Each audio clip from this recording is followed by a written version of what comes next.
raise your right hand. Members of the jury, you have been chosen to decide a criminal charge made by the state of Michigan against one of your fellow citizens. I'm going to ask you to swear to perform your duty to try the case justly and to reach a true verdict.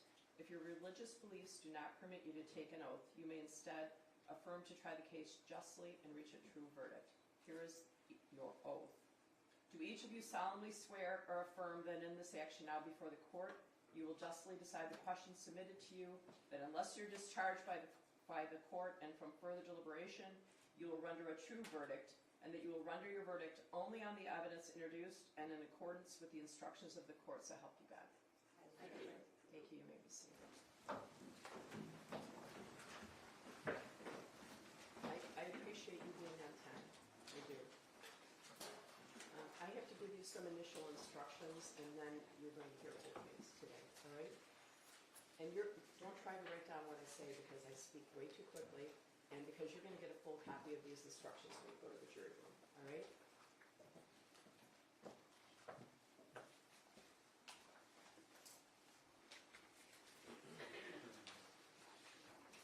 I'm going to explain to you some of the legal principles you'll need to follow during the trial.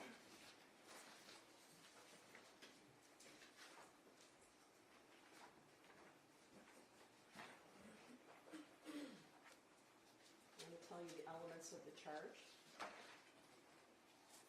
The defendant is charged with 4 counts of involuntary manslaughter. The prosecutor has alleged 2 separate theories of defendant's guilt, which may be established under either or both of the two theories.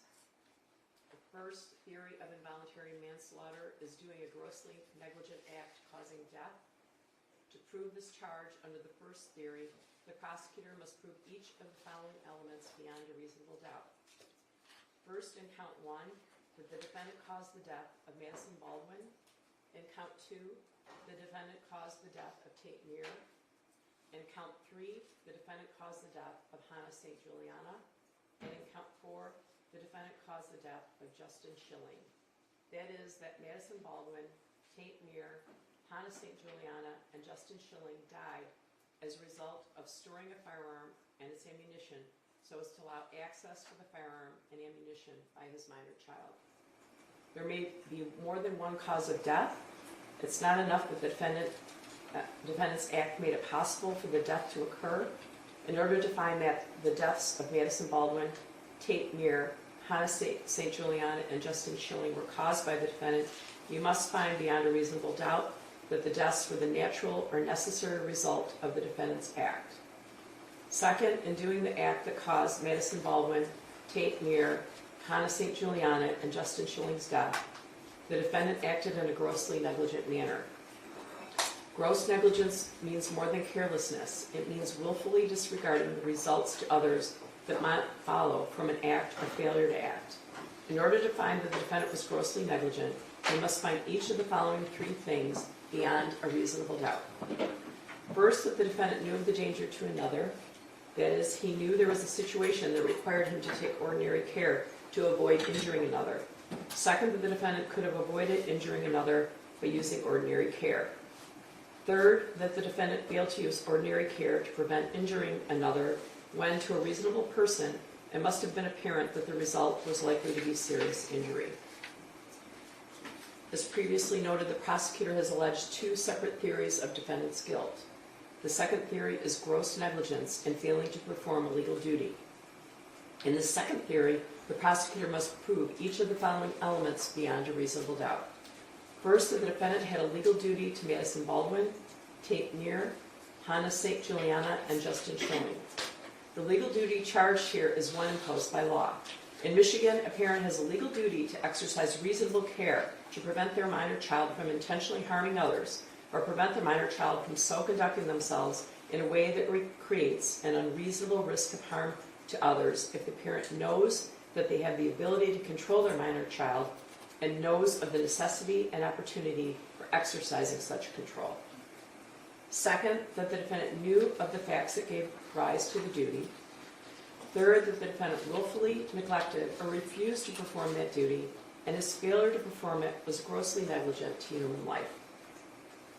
Fourth, that the death of Madison Baldwin as to count 1, Tate Meir as to count 2, Hannah St. Juliana as to count 3, and Justin Schilling as to count 4 were directly caused by defendant's failure to perform this duty. That is, that Madison Baldwin, Tate Meir, Hannah St. Juliana, and Justin Schilling died as a result of defendant's failure to exercise reasonable care to control his minor child, so as to prevent him from intentionally harming others or from so conducting himself so as to create an unreasonable risk of bodily harm to others, knowing that he has the ability to control his child, knowing of the necessity and opportunity to do so. There may be more than one cause of death. It is not enough that the defendant's act made it possible for the death to occur. In order to find that the deaths of Madison Baldwin, Tate Meir, Hannah St. Juliana, and Justin Schilling were caused by the defendant, you must find beyond a reasonable doubt that the deaths were the natural or necessary result of the defendant's act or failure to act. With respect to the alternate theories, it's not necessary that you all agree on which theory has been proven, as long as you all agree that the prosecutor has proved at least one of those theories beyond a reasonable doubt.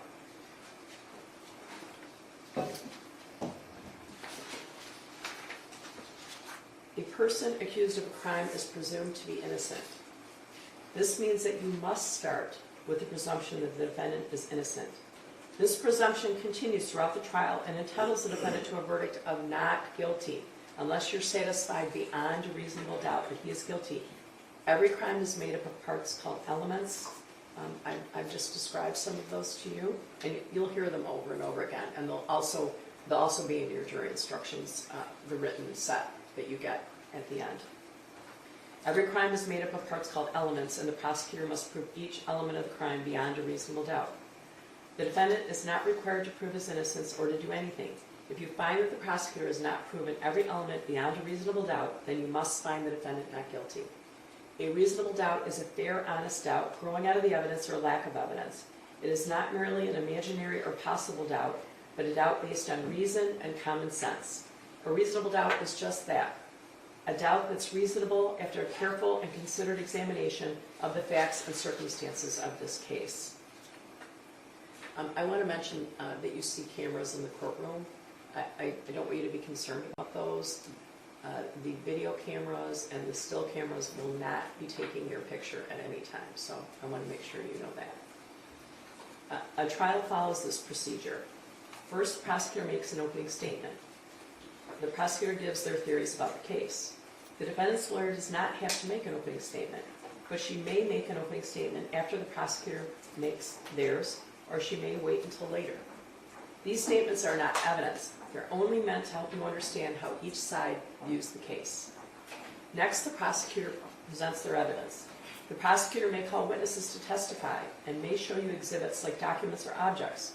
The defendant's lawyer has the right to cross-examine the prosecutor's witnesses. After the prosecutor has presented all of their evidence, the defendant's attorney may also offer evidence, but does not have to.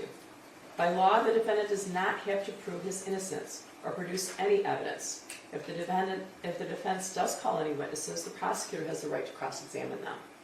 The prosecutor may also call witnesses to contradict the testimony of the defense witnesses. After all the evidence has been presented, the prosecutor and the defendant's lawyer will make their closing arguments. Like the opening statements, they are not evidence. They are only meant to help you understand the evidence and the way each side sees the case. You must base your verdict only on the evidence. My responsibilities as the judge in this trial are to make sure that the trial is run fairly and efficiently, to make decisions about evidence, and to instruct you about the law that applies to this case. You must take the law as I give it to you. Nothing I say is meant to reflect my own opinions about the facts of the case. As jurors, you are the ones who will decide this case. Your responsibility as jurors is to decide what the facts of the case are. This is your job and no one else's. You must think about all the evidence and all the testimony and then decide what each piece of evidence means and how important you think it is. This includes how much you believe what each of the witnesses said. What you decide about any fact in this case is final. Part of your job in deciding what the facts of this case are is to decide which witness you believe and how important you think their testimony is. You do not have to accept or reject everything a witness says. You're free to believe all, none, or part of any person's testimony. In deciding which testimony you believe, you should rely on your own common sense and everyday experience. However, in deciding whether you believe a person's testimony, you must set aside any bias or prejudice you may have based on the witness's disability, race, national origin or ethnicity, gender, gender identity or sexual orientation, or religion, age, or socioeconomic status. There's no fixed set of rules for judging whether you believe a witness, but it may help you to think about these questions. Was the witness able to see or hear clearly? How long was the witness watching or listening? Was anything else going on that might have distracted the witness? Does the witness seem to have a good memory? How does the witness look and act while testifying? Does the witness seem to be making an honest effort to tell the truth? Or does the witness seem to evade the questions or argue with the lawyers? Does the witness's age or maturity affect how you judge his or her testimony? Does the witness have any bias or prejudice or any personal interest in how this case is decided? Have there been any promises, threats, suggestions, or other influences that affect how the witness testifies? In general, does the witness have any special reason to tell the truth or any special reason to lie? All in all, how reasonable does the witness's testimony seem when you think about all of the other evidence in the case? When it's time for you to decide the case, you're only allowed to consider the evidence that was admitted in this case. Evidence includes only the sworn testimony of witnesses, the exhibits admitted into evidence, and anything else I tell you to consider as evidence.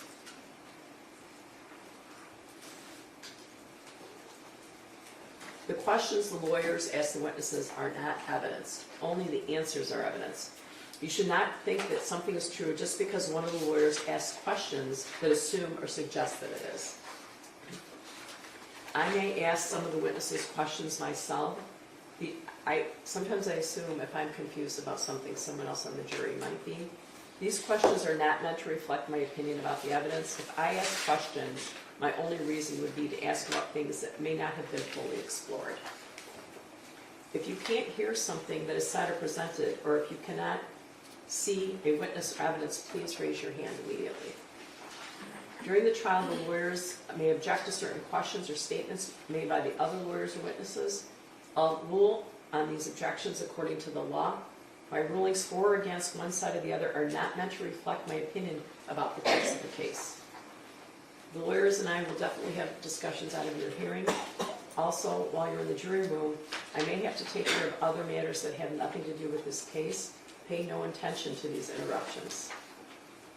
You must not discuss the case with anyone, including your family or friends. You must not even discuss it with the other jurors until the time comes for you to decide the case. When it's time for you to decide the case, I'll send you to the jury room for that purpose. Then you should discuss the case amongst yourselves, but only in the jury room and only when all the jurors are here. You must not talk to the defendant, the lawyers, the witnesses, or anyone who may be connected to this case. This means that you may not speak to these individuals even if it has nothing to do with this case. You should be very cautious about speaking to people because you may inadvertently speak to someone connected to this case. This restriction is necessary to avoid even the appearance of any improper conduct on any person's part. If anyone tries to discuss the case with you or in your presence, tell them to stop. Explain that you're a juror and that you're not allowed to discuss the case. If they continue, leave. Report the incident to court staff as soon as you return to court. When the trial is over, these restrictions no longer apply. When the trial is over, you may, if you wish, discuss the case with anyone. I mentioned before that it's helpful. I guess I'm hopeful and it's helpful that you wear your badge because that sort of alerts people in the courthouse that they shouldn't be chatting you up, okay? All right. During the trial, do not read, listen to, or watch any news reports about the case. Under the law, the evidence you must consider to decide the case must meet certain standards. For example, witnesses must swear to tell the truth. The lawyers must be able to cross-examine them. Because news reports do not have to meet these standards, they could give you incorrect or misleading information that might unfairly favor one side. So to be fair to both sides, you must follow these instructions. The restrictions I'm about to describe are meant to ensure that the parties get a fair trial. In our judicial system, it's crucial that jurors are not influenced by anything or anyone outside the courtroom. Under the law, the evidence you must consider has to meet certain standards. For example, witnesses must swear to tell the truth, and the lawyers must be able to cross-examine them. Because information obtained outside the courtroom does not have these safeguards, it could give you incorrect or misleading information that might unfairly favor one side. These restrictions start now, well, really yesterday, and continue until I discharge you from jury service. It's your duty as a juror to decide this case based solely on the evidence that you see and hear in the courtroom. You must not consider information that comes from anywhere else. This means that until you deliver your verdict, you must not read, watch, listen to, or receive any information, including opinions or commentary about the case, whether in newspapers, on television, the radio, the internet, or on social media platforms. You also must not research any aspect of the case during the trial. This means research using a cellular phone, computer, or other electronic device to search the internet, as well as research with traditional sources like dictionaries, reference manuals, newspapers, or magazines. You must not investigate the case on your own or conduct any experiments concerning the case, including investigation or experiments using the internet, cellular phones, computers, or other electronic devices. You must not visit the scene of any event in this trial. If it's necessary for you to view or visit the scene, court staff will take you there as a group under court supervision. You must not consider as evidence any personal knowledge you have of the scene. You must not share any information about the case by any means, including cellular phones or social media. This means that even if you're not discussing the case with someone else, you may not post any information about the case on social media, websites, or in any other matter. If you discover that a fellow juror has violated my instructions, please report it to my court staff. You may take notes during the trial if you wish, but of course you don't have to. If you do take notes, you should be careful that it does not distract you from paying attention to all the evidence. When you go to the jury room to decide your verdict, you may use your notes to help you remember what happened in the courtroom. If you take notes, do not let anyone except the other jurors see them during deliberations. You must give them to my clerk when you leave each evening. Your notes will not be examined by anyone, and when your jury service concludes, your notes will be collected and destroyed. It is possible to replay a witness's testimony upon your request. I think I mentioned this to you yesterday. However, you would be required to hear the entire witness's testimony. You can't fast forward to a certain part and all yell, aha, okay? It's not fair to both sides. You would have to hear that entire witness, all right? There's more than one defendant involved in this matter. You should consider only the evidence presented in this defendant's trial. Each is entitled to have his or her case decided on the evidence and the law that applies to him or her. You can see that there are 15 of you. We have you in 2 different jury rooms just for comfort. After you've heard all the evidence in my instructions, we will draw lots to decide which of you will be dismissed to form a jury of 12. Possible penalty should not influence your decision. If you find the defendant guilty, it is my duty to fix the penalty within the limits provided by law. I'll definitely be giving you more instructions throughout the trial. After all the evidence has been presented, you'll hear the lawyer's closing arguments. Following the closing arguments, I'll give you additional instructions about the rules of law to apply to this case. You should consider all of my instructions as a connected series. Taken all together, they are the law you must follow. After my final instructions, you'll go to the jury room to decide on your verdict. A verdict must be unanimous. That means that every juror must agree on it, and it must reflect the individual decision of each juror. It's important for you to maintain an open mind and not make a decision about anything in the case until you go to the jury room to decide the case. You must not let bias, prejudice, or public opinion influence your decision. Each of us may have biases or perceptions about other people based on stereotypes. We may be aware of some of our biases, though we do not express them. We may not be fully aware of some of our other biases. Take the time you need to test what might be automatic or instinctive judgments and to reflect carefully about the evidence. I caution you again to avoid reaching conclusions that may have been unintentionally influenced by stereotypes. You must reach your own conclusions about this case individually, but you should do so only after listening to and considering the opinions of the other jurors who may have different backgrounds and perspectives from yours. All right, so we're going to hear openings. Prosecutor.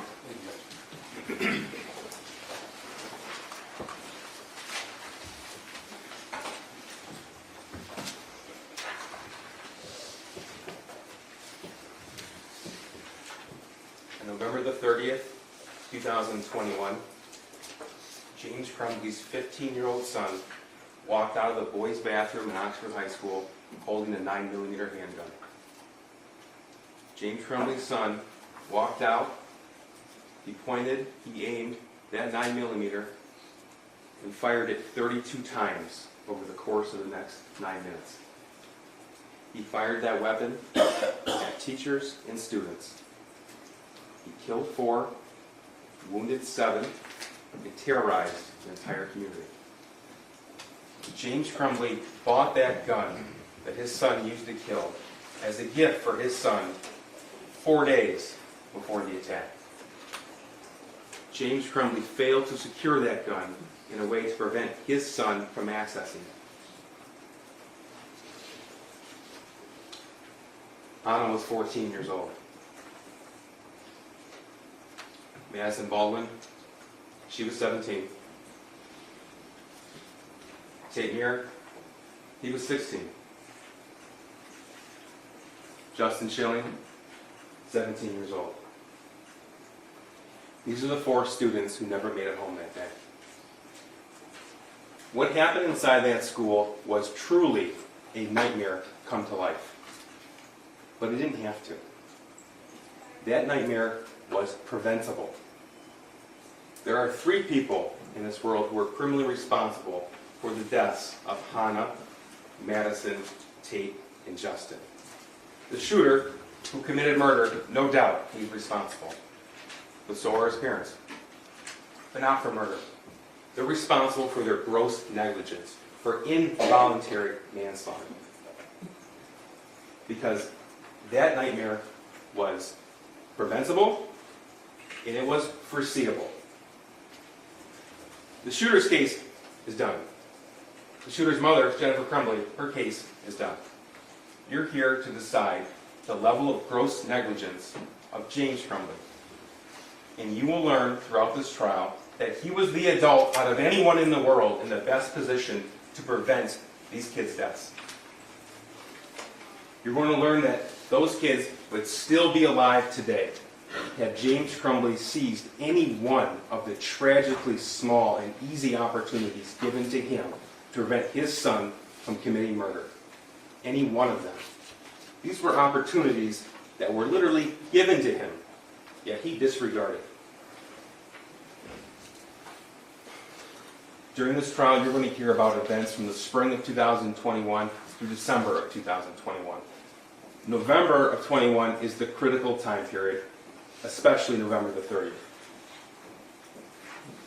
But that earlier evidence is going to give you some context into the family life in the Crumbley household. It's going to give you some context to learn that the shooting didn't just happen out of the blue. The shooter didn't snap. What happened was foreseeable, especially to his father.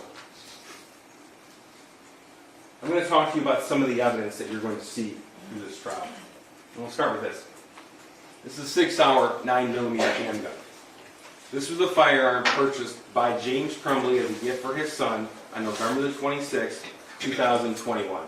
This is a picture taken by the shooter, found on his phone, the day that gun was brought home. This is an Instagram post from the defendant's son. The next day, November the 27th, 2021. That's after his mom took their son to the shooting range to practice with that gun. Took my new SIG out to the range today. Definitely need to get used to the new sights, LOL. This is a post from Jennifer Crumbley, the shooter's mother, the defendant's wife. That same day, November the 27th of 2021. Mom and son day testing out his new Christmas present. My first time shooting a 9mm. I hit the bullseye. You're going to learn that it wasn't just those 2 extra magazines for the handgun in the plastic case that came with it when James Crumbley made that purchase. You see, he was given the tools to make that firearm safe. He was provided a cable lock. It was provided by the manufacturer, by Sig Sauer. It went to the firearm dealer who sold it to James Crumbley. It was for that gun. This is what it looked like the day the gun was purchased, November the 26th, 2021. This is what it looks like now. still in its original packaging, still with both keys in the lock. It was never used. The decision that James Crumbley made to buy that gun as a gift for his son was made even though he knew that his son was in the midst of total and complete social isolation and had been in a downward spiral of distress that had been going on for some time.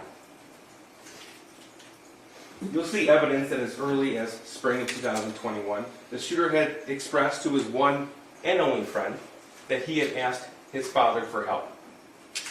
He told him to suck it up. That was in April of 2021.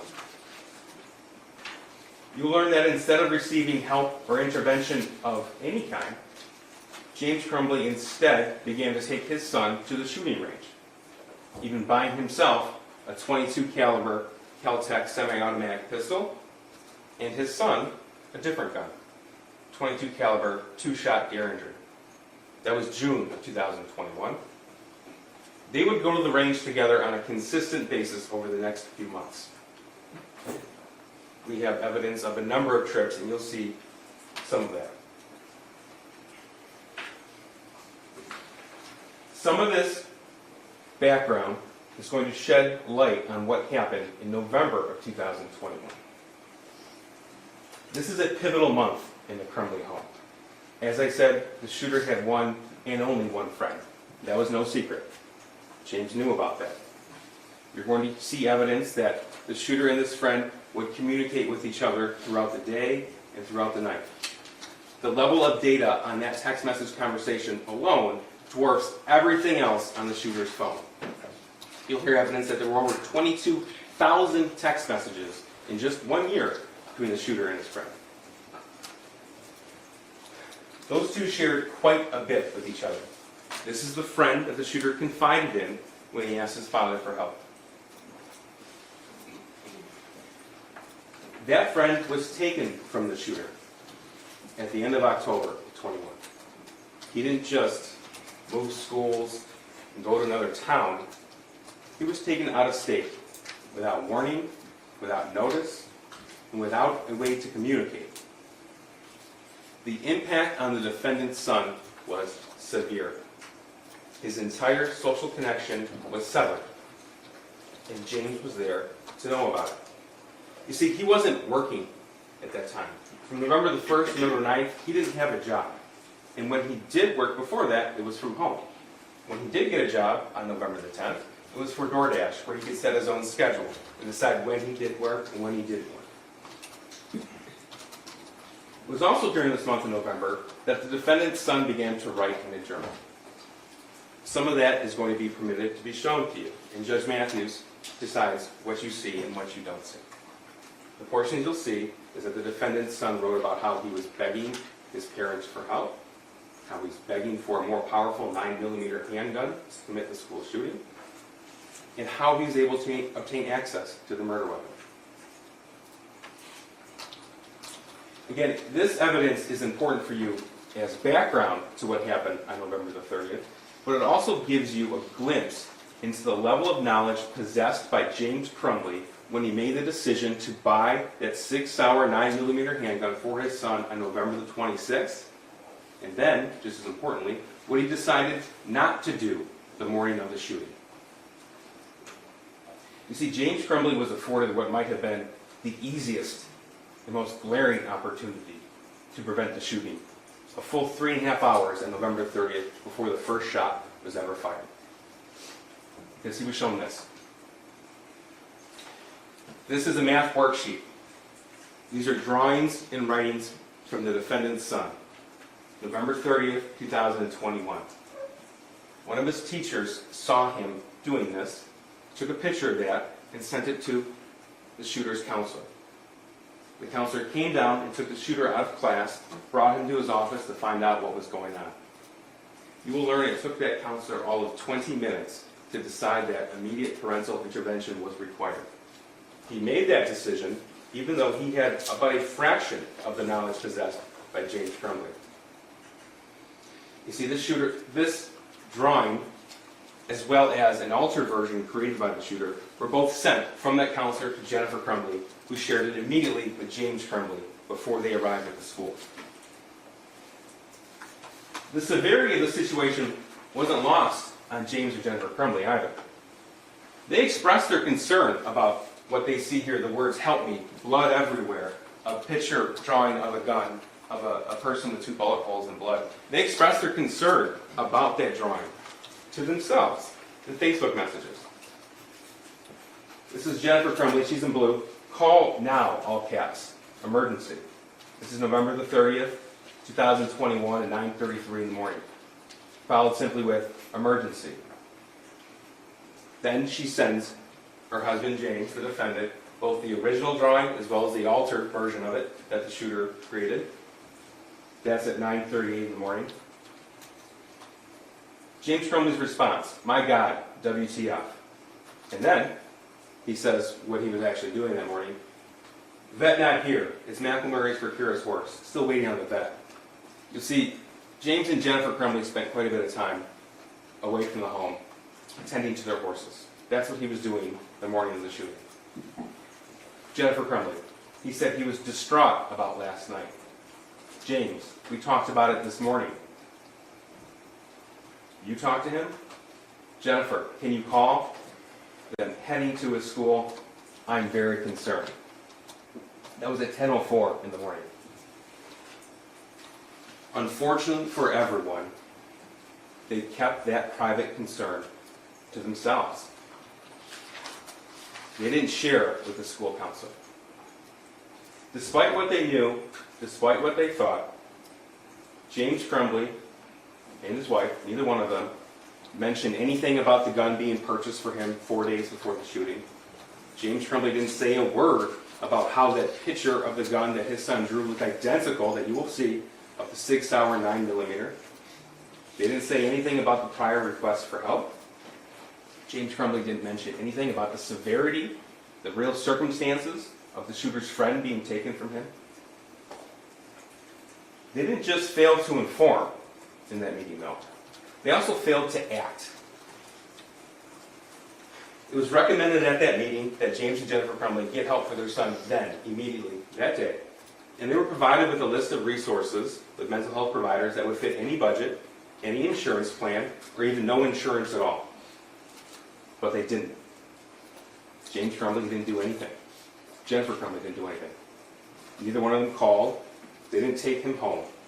The reason given to the counselor is that they had to work. But James didn't mention that as a DoorDash driver, he set his own schedule.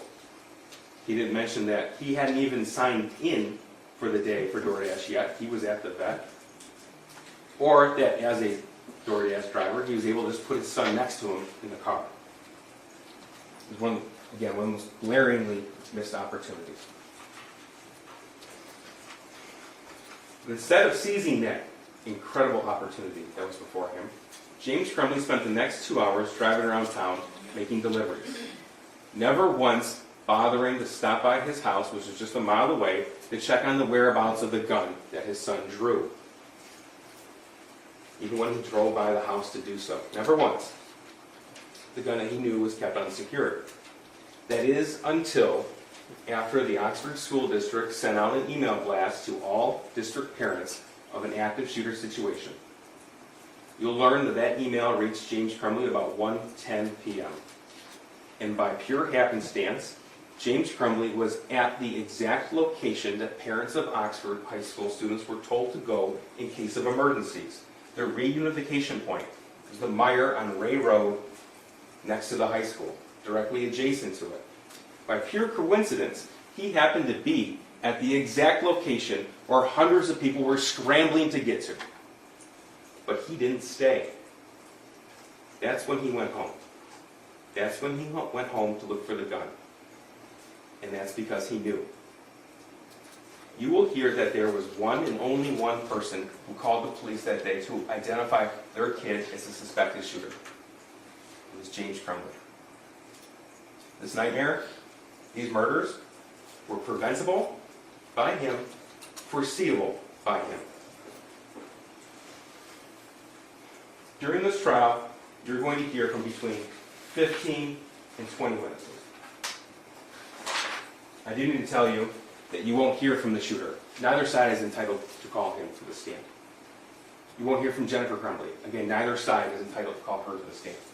But you will hear a lot about what happened in the days, the weeks, the months before the shooting, specifically November the 26th and November the 30th. Again, those were the critical days. What happened from the 30th, from the time of the meeting to the time that first shot was fired.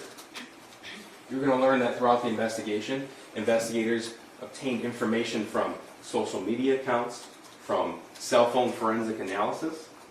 They obtained banking records. They obtained GPS pings. So you're going to be able to put together a bit of a digital footprint of the Crumbley life. You're also going to learn what James and Jennifer Crumbley did after the shooting. Evidence would be presented to you to show that the defendant and his wife withdrew as much cash as they could, and they tried to liquidate their assets. They were found hiding from the police in the city of Detroit in an art studio on December the 4th, 2021. That's after they were charged with these crimes. What you will never hear, and I want to make sure this is clear, you will never hear any allegation that James Crumbley knew what his son was going to do on November the 5th, that he bought the gun knowing what his son was going to do. If he bought a gun knowing his son was going to commit mass murder, then he'd be charged with murder. There is no claim that James Crumbley gave his son that firearm hoping he would murder 4 students. So then the question becomes, how is it that a father can be held responsible for the intentional acts of a teenage son? And the answer to that question is twofold. There's 2 reasons. First, it's important to remember that James Crumbley is not charged with murder. He's charged with involuntary manslaughter. Murder, or aiding and abetting murder, is an intentional crime. Involuntary manslaughter is rooted in negligence. It is by definition causation in an unintentional killing. Second, it's because it takes a rare and specific set of circumstances to rise to the level of involuntary manslaughter when there are multiple causes of death. A rare set of circumstances. Those rare circumstances you will find present in this case. It takes gross negligence. It takes causation of death. And it takes that other person's acts to be reasonably foreseeable. Those are the 3 elements that must be proved. And that's what Judge Matthews is going to tell you. You will learn that the law says that in this situation, there are actually 2 different ways to find this defendant guilty of involuntary manslaughter. You are able to pick either, because the law allows you to do so. Involuntary manslaughter is committed when someone's actions or inactions are grossly negligent, or their failure to perform their legal duty as a parent was grossly negligent. That gross negligence caused death, and not the cause. It was a cause of death. And that's important, because the judge is going to tell you that there may be more than one cause of death, such as this situation, as long as that other cause was reasonably foreseeable to him, to the defendant. Not to everyone else in the world, but to him. The father who bought the gun, the father who raised the shooter, the father who knew what was going on in his life, the father who suspected him as a school shooter, well before his name was made public, well before anyone from the police department told him it was his son. The law allows multiple people to be held responsible in this case. And that's going to come to you from Judge Matthews. Gross negligence is the failure to use ordinary care to avoid a known danger, even though it was apparent to a reasonable person that serious injury would result. It's the willful disregard of danger. And that, ladies and gentlemen, is why we were here. James Crumbley's willful disregard of danger and his failure to use just ordinary care,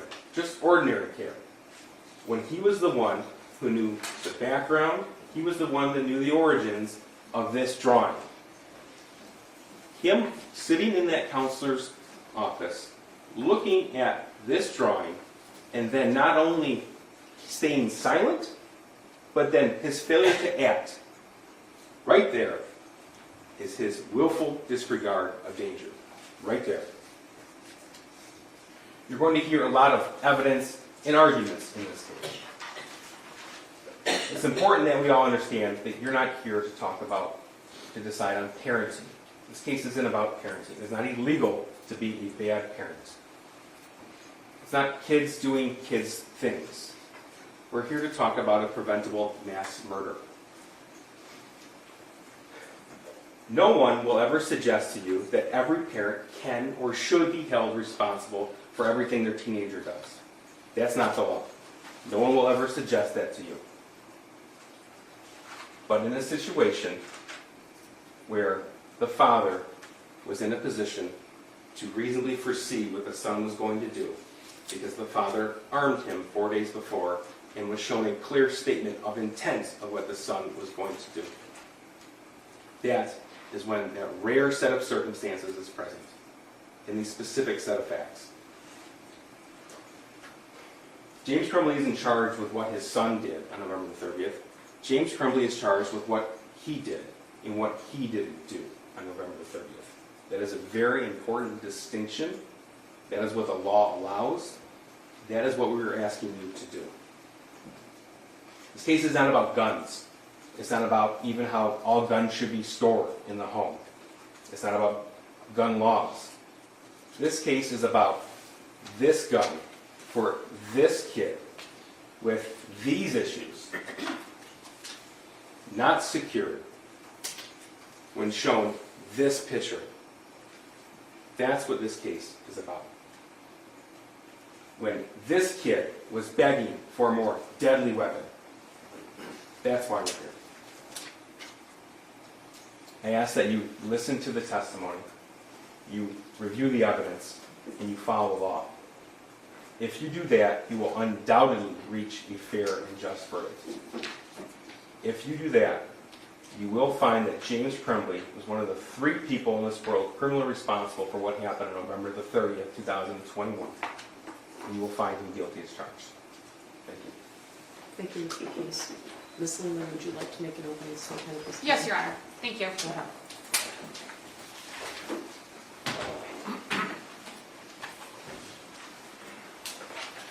The events of November 30th of 2021 undeniably changed people's lives in ways that most people could never imagine. 4 children lost their lives. Families were destroyed, and a community was terrorized. But this case is not about what happened inside of Oxford High School. This case is about what happened outside of Oxford High School. The prosecution alleges that James Crumbley was aware that his son was a danger to others, and that he failed to protect other people from his son. The prosecution alleges that James Crumbley had knowledge that his son could and would hurt other people, and that he failed to protect those people, that he failed to take steps to protect others. And ladies and gentlemen, that simply is not true. You will hear evidence in this case of what occurred inside of Oxford High School. You will hear the prosecution's version of what they claim James Crumbley may have known. You will hear that a gun was purchased on November 26th of 2021 by James Crumbley. You will hear what kind of a gun it was. It was a handgun. You will hear how it was stored. You may hear where it was stored. You will hear whether or not Mr. Crumbley's son knew where that firearm was. Pay attention also to what you don't hear. Pay attention to that you won't hear that James Crumbley knew that his son knew where that firearm was. Ladies and gentlemen, James Crumbley was not aware that his son had access to that firearm. You will hear testimony that access was not allowed. in James Crumbley's mind. Ladies and gentlemen, you will not hear that James Crumbley knew what his son was going to do. You will not hear that James Crumbley even suspected that his son was a danger. That math homework that the prosecution is putting up on the screen, you're going to hear about that. You're going to hear about what other people thought about that. People at the school, including James Crumbley. There's going to be probably quite a bit of discussion about that piece of math homework, ladies and gentlemen, and you're going to hear all about it. Ladies and gentlemen, James Crumbley did not know what his son was going to do. He did not know that his son could potentially harm other people. He did not know what his son was planning. He did not purchase that gun with the knowledge that his son may use it against other people. You will not hear that he did that. The prosecution told you that. The prosecution just told you you're not going to hear that. You're not going to hear that James Crumbley purchased that gun with the knowledge that his son was going to go harm other people. But what the prosecution wants you to believe, the part that's not true, is that James Crumbley knew what his son was going to do and knew that he had a duty to protect other people from his son. Ladies and gentlemen, that's not true. He didn't know. You're going to hear about James Crumbley's relationship with his son. There may be other witnesses who testify about that, about how James interacted with his son, including on the day when that math homework was shown. You're going to hear from other people. They're going to tell you, in their own words, what they observed about James Crumbley and his son, about what they observed about his son, about any concerns they may have had.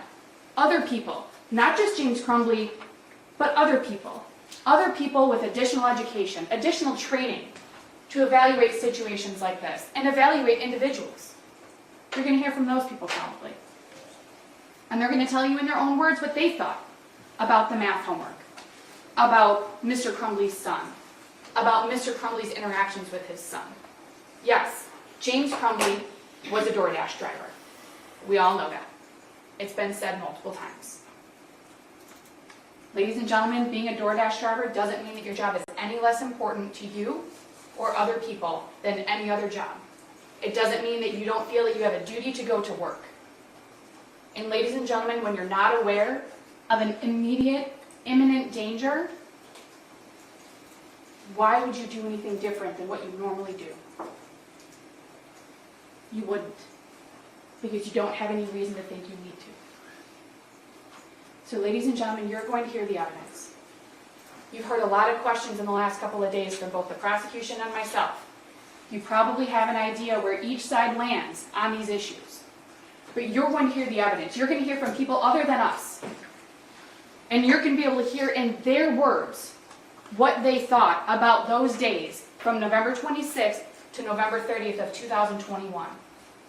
And their feelings, what they observed, any concerns that they may or may not have had. The prosecution has asked you repeatedly to follow the law. I'm going to ask you to do the same thing. Please do follow the law. And I'm confident, we are confident, that if you do that, if you follow the law, that you will find James Crumbley not guilty. Thank you. Thank you, Ms. Levy. Should I give them a little break? We had a little break. I'm going to give you a little break, so you might have to do a little bit of setup in the courtroom, and then you're going to hear the first one. Okay? So for about 10 minutes, about 5 minutes. All rise for the jury.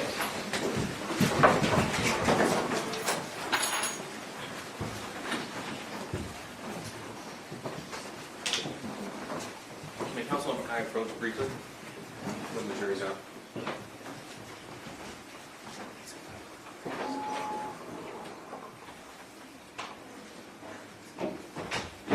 Mic off, Your Honor. Yeah, can you turn the microphone off?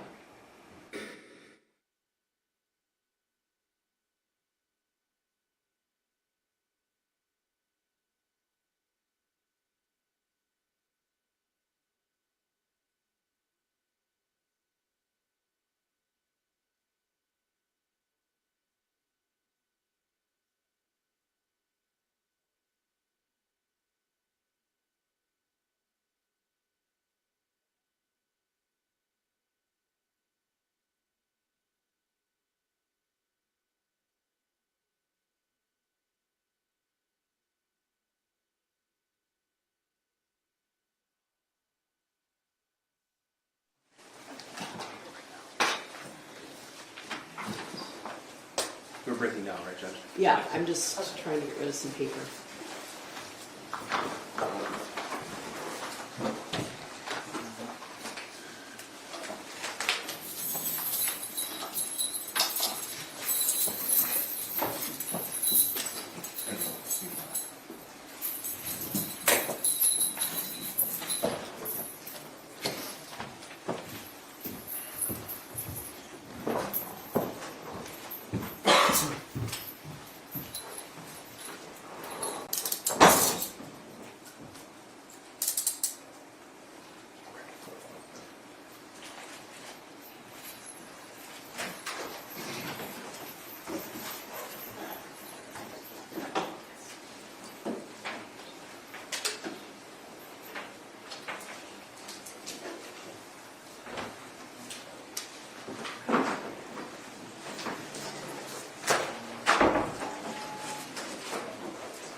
Your Honor, calling People v. James Crumbley, case number 222799989, FH.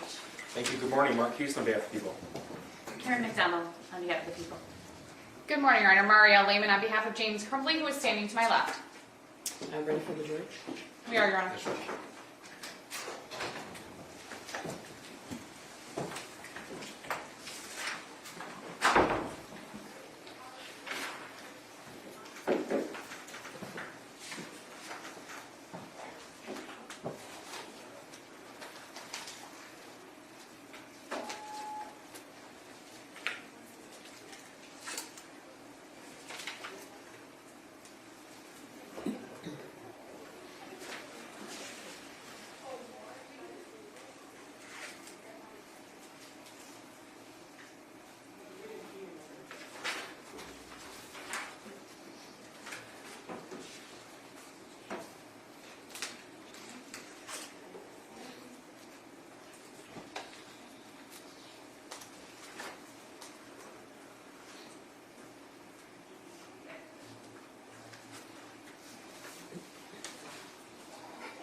All rise for the jury.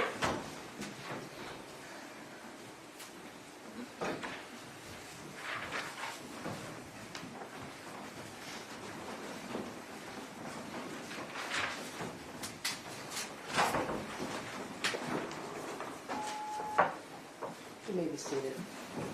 I'm asking who's the first witness? Molly Darnell, Your Honor. May I get her in the hall? Sure. Oh, right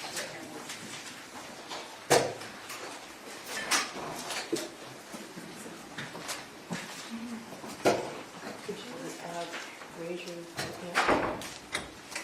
Do you swear or affirm the testimony about to give is the truth, so help you God? Could you step up and have a seat?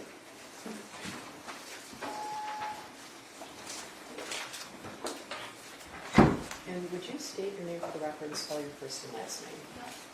Molly Darnell, MOLLY-DARNELL. Okay. May I proceed?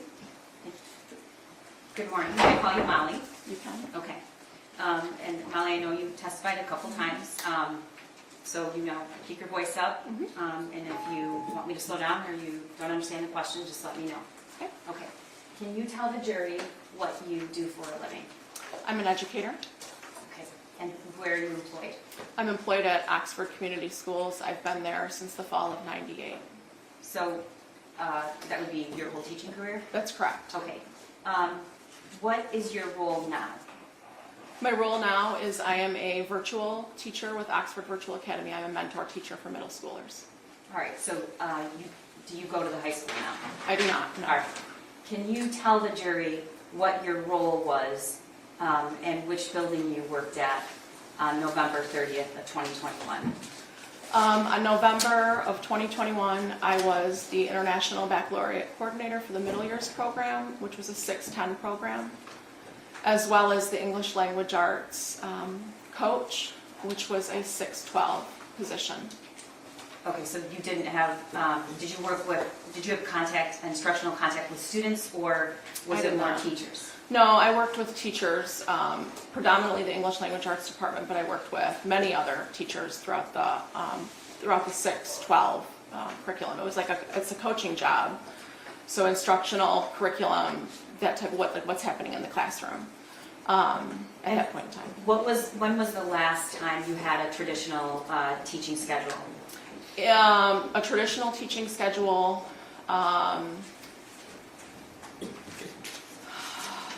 Might have been 2015.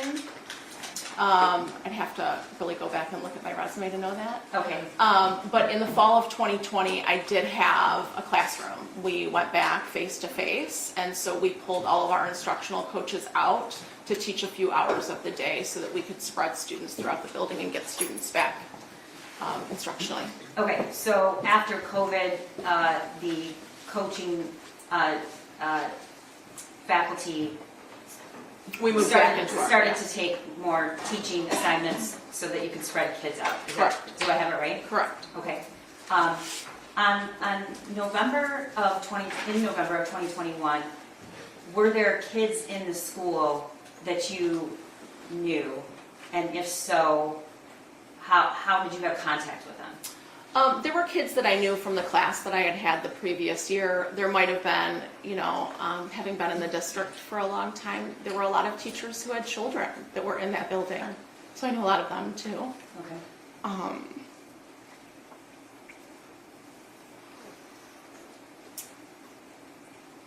I'm glad you brought that up. Does Oxford have a lot of faculty who send their children to the district? Yeah, I would say many of our faculty send their students through Oxford schools, yes. Okay. And the kids that you knew in that building that day, did you also know them from middle school with this, or you just knew them? Yeah, just knew them from knowing their parents, and or if I had them in class the year before. But there might have been a kid in passing that I met here or there, but for the most part on that year I had no contact with students other than, if like a kid wanted to stop in and see me, or if we met in the hallway, or. Okay. But did you have a traditional classroom on? I did not. I shared an office. It was like a half classroom. So was the classroom turned into two offices or an office? Correct. It was a classroom turned into two offices. It was in one of the instructional halls, the math science instructional hall. And I shared it with two other coaches in the district. Okay. You're the first witness, so the jury has not seen a map of the school. So I'm going to put that up in a minute. Okay. It's already been admitted, there's no objection to that. But before I do, can you just generally describe how the school is laid out? It's a fairly new building, correct? It is fairly new. The main part of the building was opened, I think, in the fall of '98, the year that I started with Oxford Schools. And then I think it was the fall of '04 that we started, that it became the high school. So it's a fairly new building. There is like one main hallway that kind of runs up the center, and it hugs into the courtyard. It almost reminds me like if you opened it in a map, you would see it almost mirrors itself in many ways, especially the area that I was in. Okay, and your hallway were the hallways organized by subject matter? Yes, we had like our foreign language hallway, our English language arts hallway, we had our math section, social studies, and then science wrapped around the side. Our electives were on the outskirts of the high school. And how did the students and the faculty refer to bathrooms and exits? How did they describe them from one to the other? It might have been like the exit by the staff parking lot. That's how I knew them. Okay. I know that there are numbers on all the doors. Numbers are not my thing. So you're an English teacher. Where is this? Is there a senior There is a leisure senior, area yes. at Oxford? Yes, so right up that main corridor, which is like, if you folded it, there's like this one main hallway. Right in the center of the building is considered the senior window, and that is right in front of our courtyard, one of our courtyards. And the hallways go subject matter. Did you typically find upperclassmen, lowerclassmen, or it was all mixed in all throughout the building? Well, many of the seniors did hang out in that area, or kids throughout the building. There was no area specific for like freshmen, sophomores, or seniors. All right, I'm going to show you now and the jury what's been admitted and marked as People's Exhibit 9. Can I have this to turn? Yes, it should. You should take 6 minutes. Yeah. Oh. That goes on last.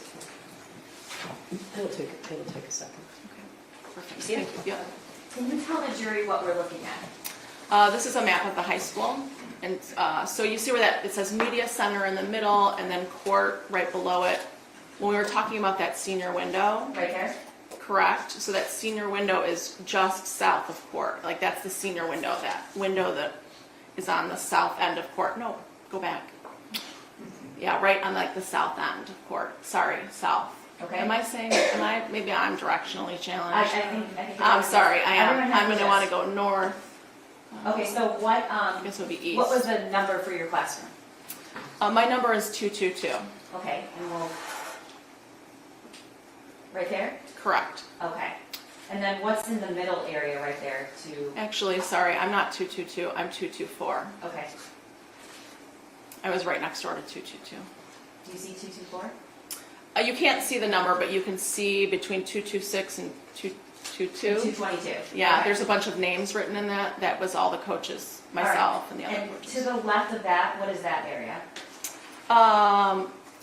The other room on the other side. That, can you go to that little, the mid-bridge? Yeah, down. What is this area? What's in there? That area on the lower end is the science labs. On the upper end, there is I can see a bathroom to the right, a student bathroom. And And the senior area is up, it's up In the top. middle? Yeah, it's right there. okay. Yep. All right. So I want to draw your attention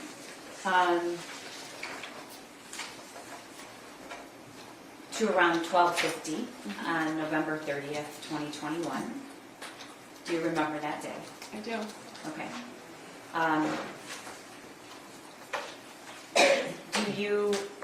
Did you have any kind of teaching assignment on that day?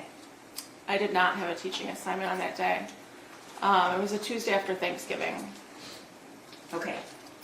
Can you tell the jury about the Oxford lunchtime schedule? Because it's a little confusing. We run a 7-period rotating schedule, which means that kids meet for 6 class periods a day. The lunches have a split hour, so they have an A, B, and a C lunch. If they're A lunch, they go to their class the second half. If they're a B lunch, they go to class, have lunch, go back to class. And if there's a C lunch, they go to class, then they go to lunch. Okay. And about how many minutes is passing time, generally? I want to say it was 8 minutes. And what did you typically do during passing time? During passing time, I might have gone out in the hall and chatted with a colleague or two, checked in on something. That is also a time it's like the time that teachers need to get things done. So there might be a quick interaction. I might, see a kid in the hallway passing by. But pretty often, like it was just standing guard outside my room or standing outside my room. Okay. At around 12:50 that day, do you remember what you were doing?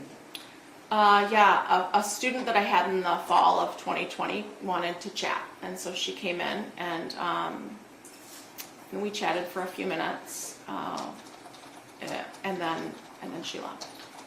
Do your, as a general rule, do you keep your door open or closed? Open. All right. And your classroom, as we see in the map, was smaller. What was the layout of the classroom? Were there traditional student desks in there, or can you explain to the jury what the classroom was like? If you walked in straight ahead, you would have seen my desk. To the left of that, you would have seen one of my colleagues' desks, and then just on the wall closest to the hallway, there was another coach's desk. What is at the back of the classroom when you go in the front? The wall you're facing, what is that? There's a large window that leads out to the courtyard. Okay. Once the student left, what did you do? There was a few minutes left during passing, and so I walked around to my desk and opened up my laptop. All right, and we're going to and see. check some emails. Okay, and are you facing the door or? I'm facing the door. Correct. All right, and what happened next, Nella? I'm sitting on my laptop, reading through an email. The door's open, and I notice a group of kids running by. It was a movement that I had never really seen before. They were moving, like there was a hyperness to the voices, and it was almost like they were pushing forward, like trying to move as fast as possible. And that seemed unusual to you? That was very unusual to me, yes. Okay, why was it unusual? I have never seen a group of students move like that before. Because of their speed or the way that they're... I think it was all of it. There was a speed to it, the tone of voice. There wasn't any like, my first instinct was that it was a fight, but a fight, because it was the only thing that, was the closest to what students would be moving quickly or swiftly to, especially in that large group of kids. Did you stay seated or did you get up? I got up, I exited the classroom or the office and moved about In the hallway? into the hallway. I moved into the hallway to see what's going on. Okay, if you look at the map, which direction did you turn? Did you turn I towards door turned 4? towards door 4. Okay. So I turned towards door 4. What did you see in the hallway? I see, so the hallway kind of bends. So I come out of my office and I'm closer to that 221, but not fully there, right? I'm closer to 221, and I'm looking and I can see all these kids rushing out of door 4, which didn't make sense to me because, again, I had never seen this happen. So that's what you saw. Mhm. Did you hear anything at that point? It was silent. There was no noise. Was that unusual? Absolutely unusual. Okay. At And that time, yes, absolutely. And what did you do next? I moved back into my classroom, trying to understand what's happening. And I walk back into the classroom and I'm thinking, okay, could there be a prank? I doubt there would be, and so it's probably 10 seconds, if 10 seconds. And I hear 3 things really close together. Okay. What did those 3 things sound like? One was an announcement, the bells chiming in an announcement of our principal coming over the PA and saying, we're moving into lockdown, this is not a drill. Okay. And you, as a faculty member for this many years, what is lockdown? What have you been trained to know about that? What does that mean? So we're trained in the ALICE protocol, which means we have to use our senses to figure out what's happening. But with all of those students and with what I was hearing, the 2 additional things that I was hearing was like a loud pop, pop, pop, and then multiple doors slamming. I moved to shut my door and lock myself in. I want to stop for a minute. Mm-hmm. What is your experience with firearms up until this point? Up until this point, my experience with firearms is limited. I have, however, shot a weapon. I have in my life shot a weapon. Okay. Have you been to a range before? Is this a hobby that you have? It is not a hobby. I have been to a range. Okay. When you heard the pop, pop, pop, what did you think? I thought in my head I could have mistaken them for lockers slamming easily. They did not sound like gunshots to me, but I'm not really, I've been to a range once. I've not I don't really know what a gun sounds like. Okay, so what, you said the three things, the announcement, The announcement, the pop, pop, pop of a weapon that I now know, and doors slamming. okay. And what did you do? I moved to shut my classroom door because when I had come back in, I had not shut it. So I shut that classroom door, and we have a night lock next to all the doors. Can you tell the jury what a night lock is? A night lock is a device that slides into the door.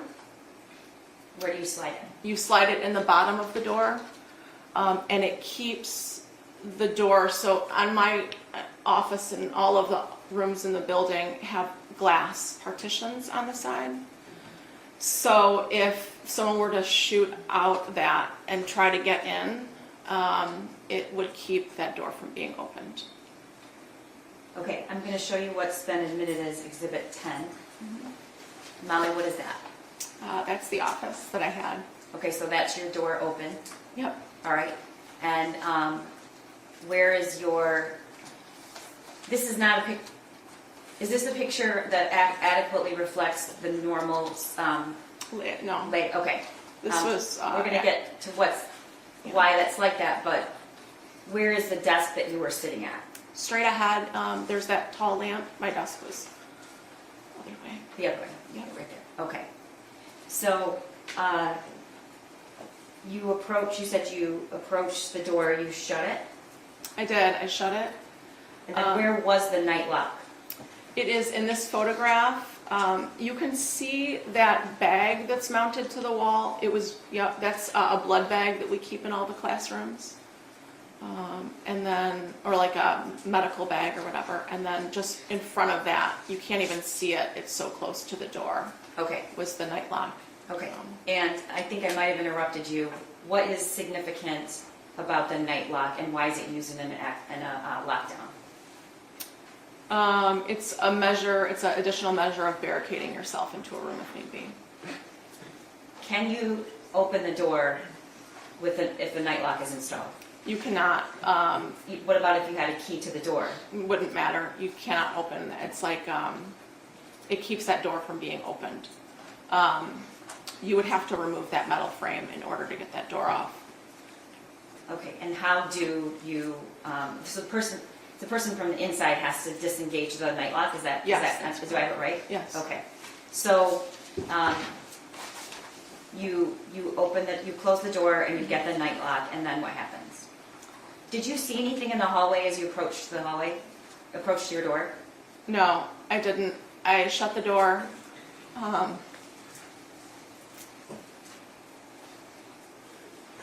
I can hear that door shutting. It's completely silent. And I grab the night lock. And I look down at it because depending on which way your door opens, depends on how it goes into the door. And I see in my peripheral vision some movement, and so I look up, and in that moment, I see someone wearing dark, baggy clothes. And are you seeing him through that window right there? Yes, it's Okay. through. Can you describe the person? The individual is wearing a hoodie, baggy clothes, a mask, and there was a skull cap on, or like a. So were any parts of this individual's face visible?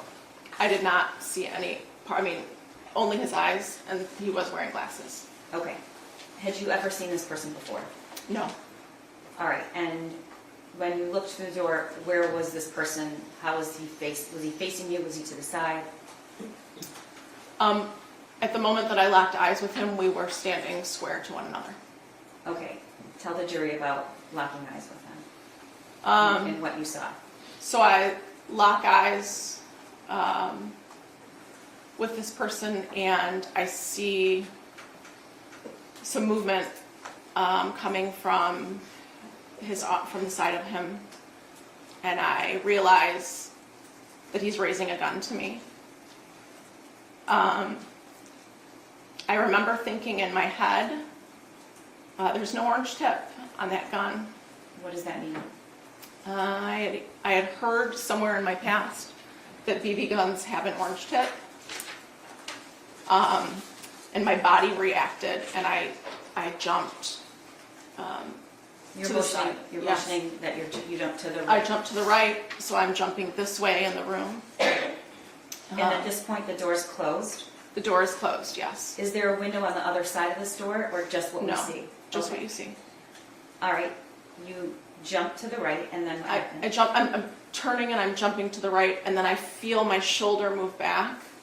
It feels like I've been stung by hot water. Okay, you're pointing to something. Yeah, on my arm, On your left arm, yes. okay. Um, At this point, did you manage to get the nightlock in already? no, the night lock's in my hand. So he could have just opened the door. The door was locked, Okay. like the lock was Okay. on it, right? I look behind me and I see, you can see the bullet hole in the glass leading out to the courtyard.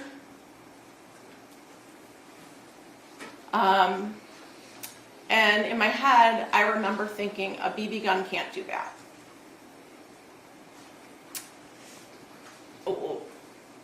The instinct in my body was that I had to barricade this door. But I'm afraid to go back to the door to put the night lock in. Okay, I'm sorry, Ma, I have to stop you for a second. When you, after you locked eyes and you see a gun, do you hear anything?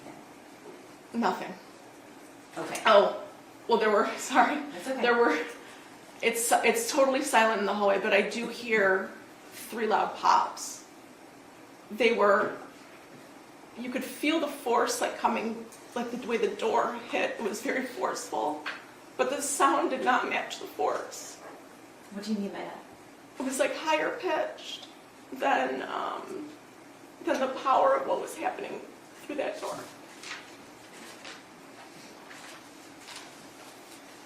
When you jumped to the side, you said then you looked and saw the bullet hole, and then what did you do next? There was a filing cabinet over on this side of the door against the wall, and so it's like a longer one, and so I grab it and I'm trying to move it, and I'm realizing I can't move it, but I know I have to get back and barricade that door. Okay. You were shot that day? I was. Okay. And can you tell the jury and show the jury where you were shot? Yeah. I'm gonna remove this. That's Is it okay?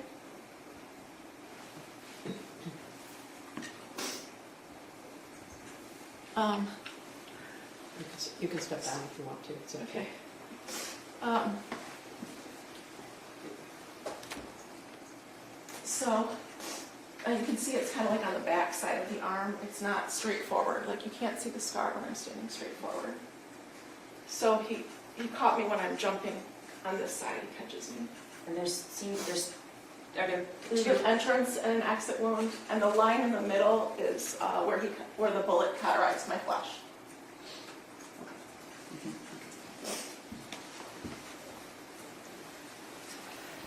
When you were trying to move the filing cabinet, at this point, did you, use some help? I'm okay.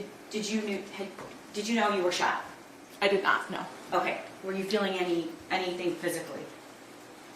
No. There was nothing physical. I was so focused on, I have to barricade this door. And when I realized I couldn't move that filing cabinet, I still had the night lock in my hand. And so I got down on my hands and knees, and I crawled the length of the door, and I dropped the night lock in. And it made that like ting sound when it hit the ground. And then I went. Talk to me about why do you say that it made a sound? Was that significant to you? The only thing that I have to go on right now is what's happening in my space and what are my senses telling me. It just sticks.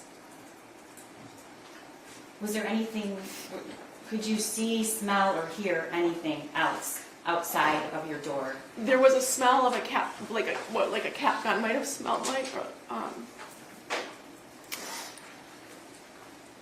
But I'm not going back towards the window, right? I'm just dropping that in. And then I grab the rolling cart, which is also against that back wall, and I push it, and that's what you see in front of the door. So that piece of furniture is a rolling cart? Yes. Okay, and you could move that? Yeah, it was really easy to move. It was just a push. Okay. At this point, did you know you were shot? No. Okay, what happens next? I'm concerned that he's gonna come back around to those windows. So I know that I need to hide in that room. When you say those windows, the front ones or the back ones? The back ones. Okay. In the back. So I've barricaded the door. I'm trying to make myself invisible in that space. So I go back to that large filing cabinet. I move it just enough so that I can crawl behind it. And we can't see that here because it's to the left, so would you be able to see, would somebody looking in the window next to the door be able to see you? No, the cabinet was quite large and it was wide. They would not have been able to see me behind that cabinet. Okay. At this point, did you realize you had been shot? I knew I could start to feel blood rolling down my arm. And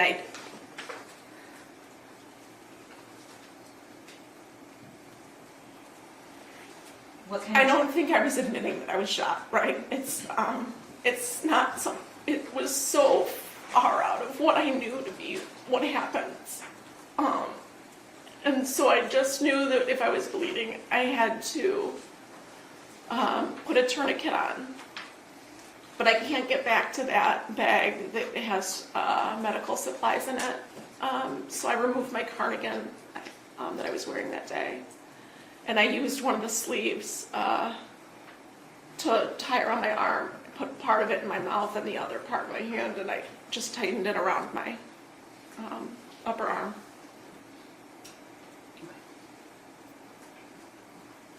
Were you feeling any pain at this point? No.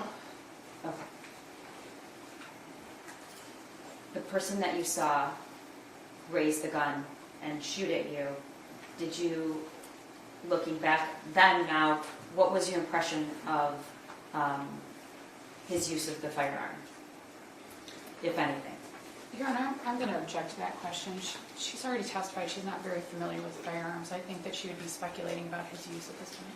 Mayor, I do want to acknowledge she's testified twice before, so I do know, I'm trying to, this is difficult, even though it's her third time, it's very hard for her, and so I'm trying to get her to answer my questions, so. We'll describe what you noticed about him. His feet were about hip distance apart. His shoulders were square. And he raised that gun right up. It was probably a second from the moment that I locked eyes with him. Okay, just for the record, you're raising your arm at shoulder level. Was it 2 arms or 1? I don't know. I just remember seeing the one arm and my body instinctually moved. Okay, so after you tied the tourniquet, what did you do? Were you hearing any announcements? Did you have a phone with you? Did you have a way of communicating with anyone? I had my cell phone.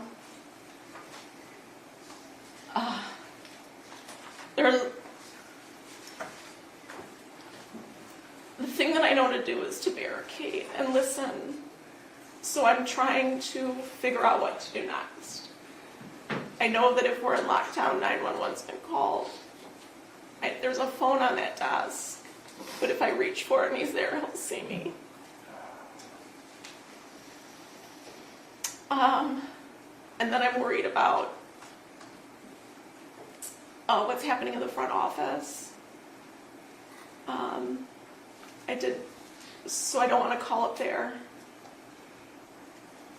And I text my husband, I love you, active shooter. Within a few... Did you let anyone know that you had been shot? No, not at that point. within a few minutes, I receive a text message from my daughter, who went to school in a neighboring district. Through social media, she had heard that there was an active shooter at Oxford High School. She said, "Mom, are you okay?" And I said, "I'm sheltered in place. I'm safe. And I love you."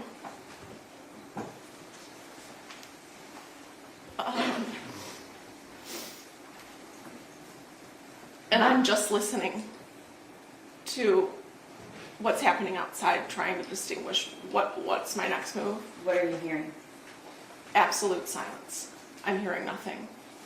Were there any announcements? There was another announcement that came on at one point, and it was to remain in lockdown.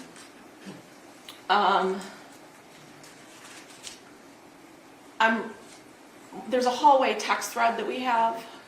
That there's no one texting on that, but You there. mean the teachers Yes, in that in the hallway have a group text? Yes. Okay. No one's texting on that, but in the other part of the building, my language arts team says, I'm hearing there's an active shooter, and I said I saw one. Did you say, "and I've been shot"? I did not say that I was shot. Okay, is there a reason you're not telling anybody that you've been shot? Is that because you didn't want to really understand it, or? I think that there's definitely a part of me that was in denial about what was happening in that moment. I also think that what I know is that building has to be secured to save the most amount of lives. And telling anyone that I'm shot when I'm not, when I do not need help, is not beneficial. So you didn't want anyone to help you? I did not need emergency medical attention at that moment. Or at least that's what I felt. Okay. How long do you think you were in that classroom behind that cabinet? I'm in there for about, I would say, 20 minutes. And I'm sitting on my bum. And at one point I hear footsteps in the hallway because my back's facing that hallway. And I think they're starting to evacuate those rooms. That was the decision, that was the moment I decided to text the teacher next door to me. She's in room 222. And I just said, no one knows right now, but I think I used the word hit. I've been hit in the arm. And then I did say, I hope there's no one else. She then alerted. I believe she called 911, and there was another teacher in the room with her, and he alerted the front office. So at some point, did somebody come to try to help you? It was pretty quickly after I sent a text message to them that Kurt News, who was our assistant principal at the time, that he shows up at my door knocking, Molly, are you in there? And from behind that filing cabinet, I said, yes. I've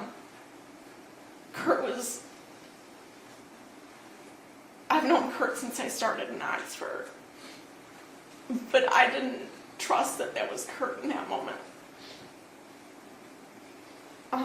So you didn't want to open the door? I did not want to open the door. It felt safer to stay in there. And then a few seconds after, there's police officers at the door, and they're like, are you injured? And I said yes. And so they asked me to, I think I said, do you want me to, I kind of like crawled out from behind, and I was like, do you want me to take the night lock out? And they said yes. Do you want me to open the door? And they said yes. And I'm still on my hands and knees at this point. And they reach up for the handle. And that door swings open, and they grab me from under my arms. and they pull me up and out of the classroom, and I can see Kurt standing on the lockers, like against the lockers. Okay. I'm going to show you what's been admitted as Exhibit 11.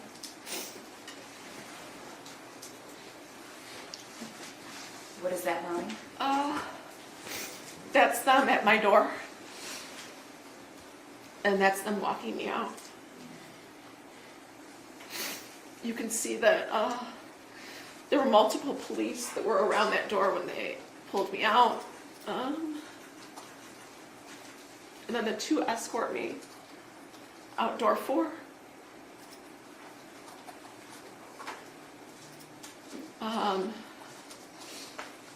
We get outside of door 4 and the one says, I'm going to put a real tourniquet on you now. It might hurt a bit. And then, Is that what's happening right through the window? You can see in the Yes. video? Okay. and then they said, we're going to call and see if there's an ambulance available for you. We need to know if someone needs it more than you. Okay, when you came out, we see somebody there, an officer with a weapon. Mm-hmm.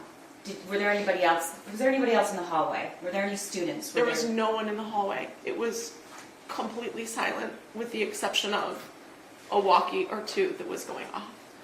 And what information did you have at that point about the shooter, or did you know somebody, if they're still in the building? Did you know if there were victims? What did you know? I have no idea about anything, but when he says, we're going to see if there's someone else, I think it was the moment that I knew that there was someone else. When you got outside, what did you see or hear?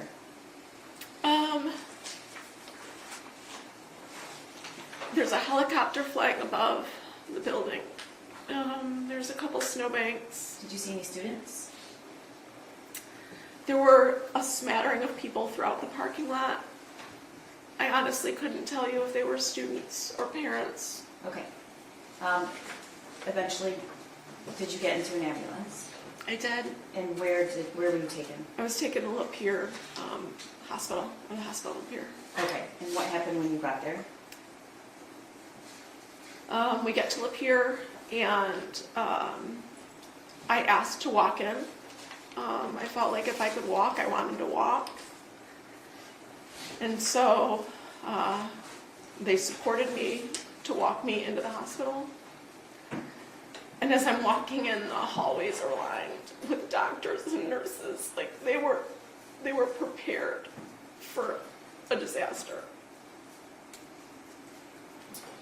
Okay. What did you learn about your injury that day?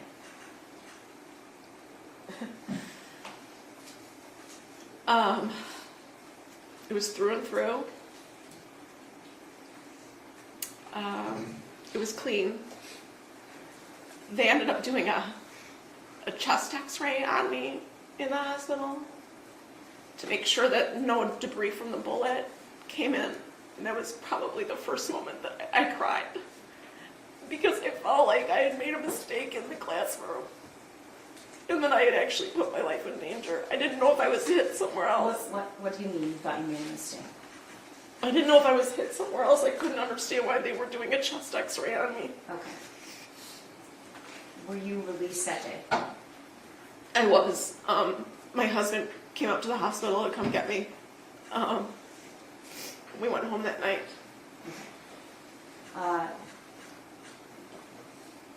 At some point, were you informed or shown where those shots landed? Yeah.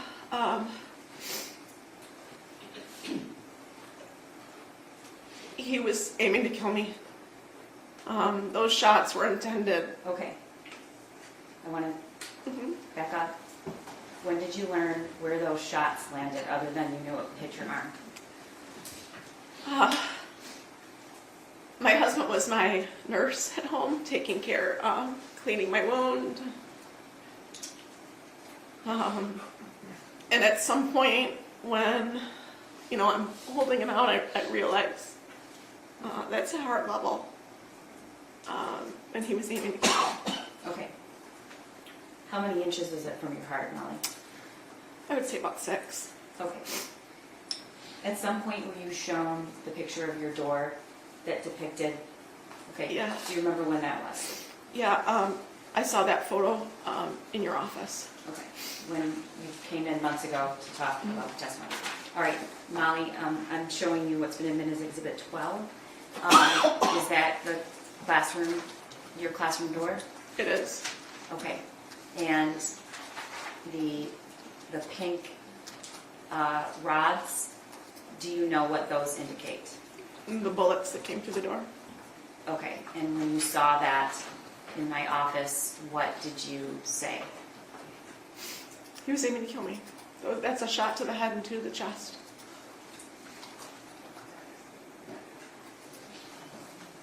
Nothing further. Can I ask you to tell the jury what Alice is? Oh, thank you. Alice is a protocol that we follow. If I could remember the entire acronym, I would tell you, but it's like we have to listen and make alert. We have to make a decision. Are we going to lock down in place? Are we going to flee the scene? Or are we going to have to go on the attack that like someone would come in the room? So it's just kind of dependent upon the situation and what decision we choose to make in a situation like that. Thank you. Cross, Ms. Lehman? Nothing wrong. May she be excused, Your Honor? Yes, you can step Thank down you. when you're excused. Our next witness involves the exhibits that we spoke about earlier today. Okay. So we have a little setup here. We are ahead of schedule, believe me. There are certain things that need to be set up for your review, so we're going to take another break, okay? All rise for the jury.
all set? Yes, Judge, thank you.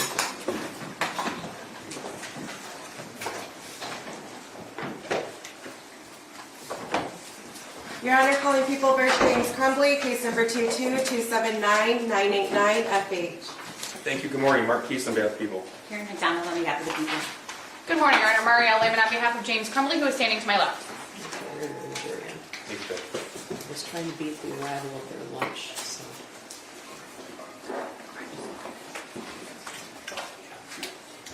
Ms. Williams, was the TV's on?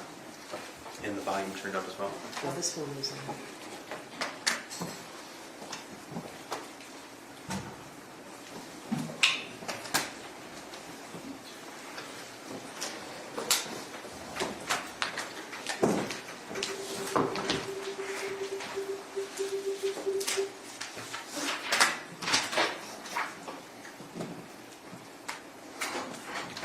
All rise for the jury.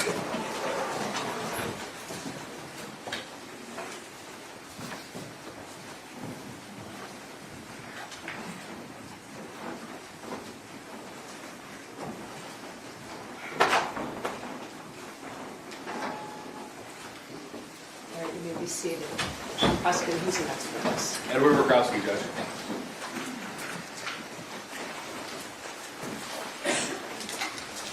Did you raise your right hand? Do you swear or affirm the testimony you're about to give is the truth, so help you God? Yes, ma'am. All right, you may be seated. And then would you state your name for the record and spell your first and last name? Name is Edward Wazowski, E-D-W-A-R-D. Last name is W-A-G-R-O-W-S-K-I. Go ahead, prosecutor. Thank you. Sir, how are you employed? I currently work with the U.S. Secret Service. And what do you do there? The title is a network intrusion forensic analyst. I do computer forensics, cell phone forensics, network intrusion stuff as well. And how long have you been working with the United States Secret Service? 2 months now.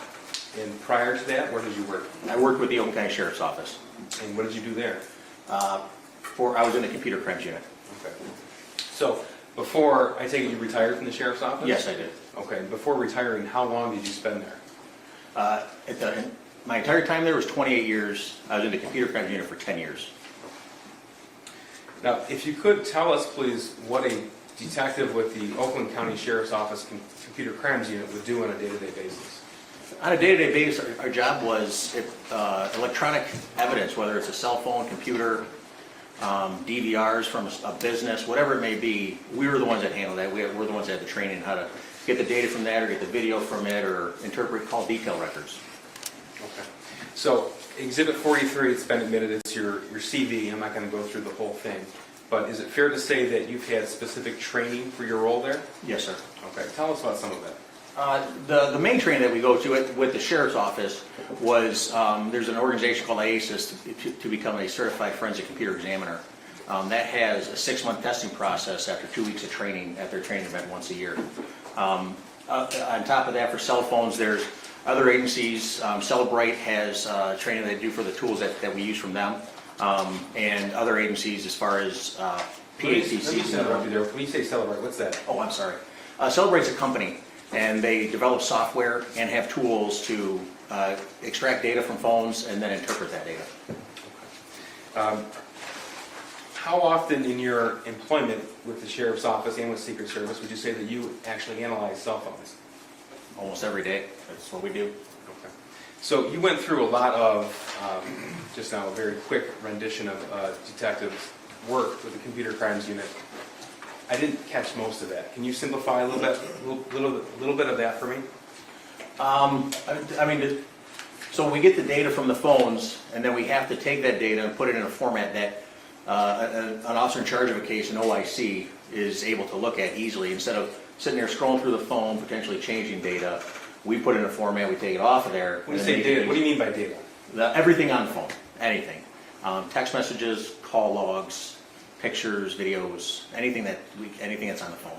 So the goal as a detective, when you take somebody's phone, I take it that's via search warrant? Via search warrant consent, yes. Okay, so if there's a judicial authority for you to look inside the phone, then what do you do with it? Depending on whether the phone is locked or not, we use methods to obtain the passcodes and then extract the data or the call logs and the messages and all that stuff. And then that's, like I said before, we put it in a format that is easier to look at. Okay. And what's the overarching goal of a detective in the computer crimes unit? What's the goal to obtain that information for? What you want to obtain is all the evidence, if there is any, for prosecution. You want to make sure you get everything that is possibly on that phone to turn over to either the officer in charge of the case, who will turn it over to the prosecutor's office. Okay. So you're with the Secret Service now. Yes. In this field, this specific field, do you work with other agencies as well? Yes, sir. Tell us about that, please. Same as with the sheriff's office. Any agency that reaches out that doesn't have the means to have the tools to get data off of phones, we just help them with it. Okay. So we started to talk a little bit about your training in computer forensics. Have you been qualified as an expert in the past in this field? Yes, I have. How many times? 14 times. In what areas? Cell phone forensics, computer forensics, and then call detail record analysis. Okay. What's called detail record analysis?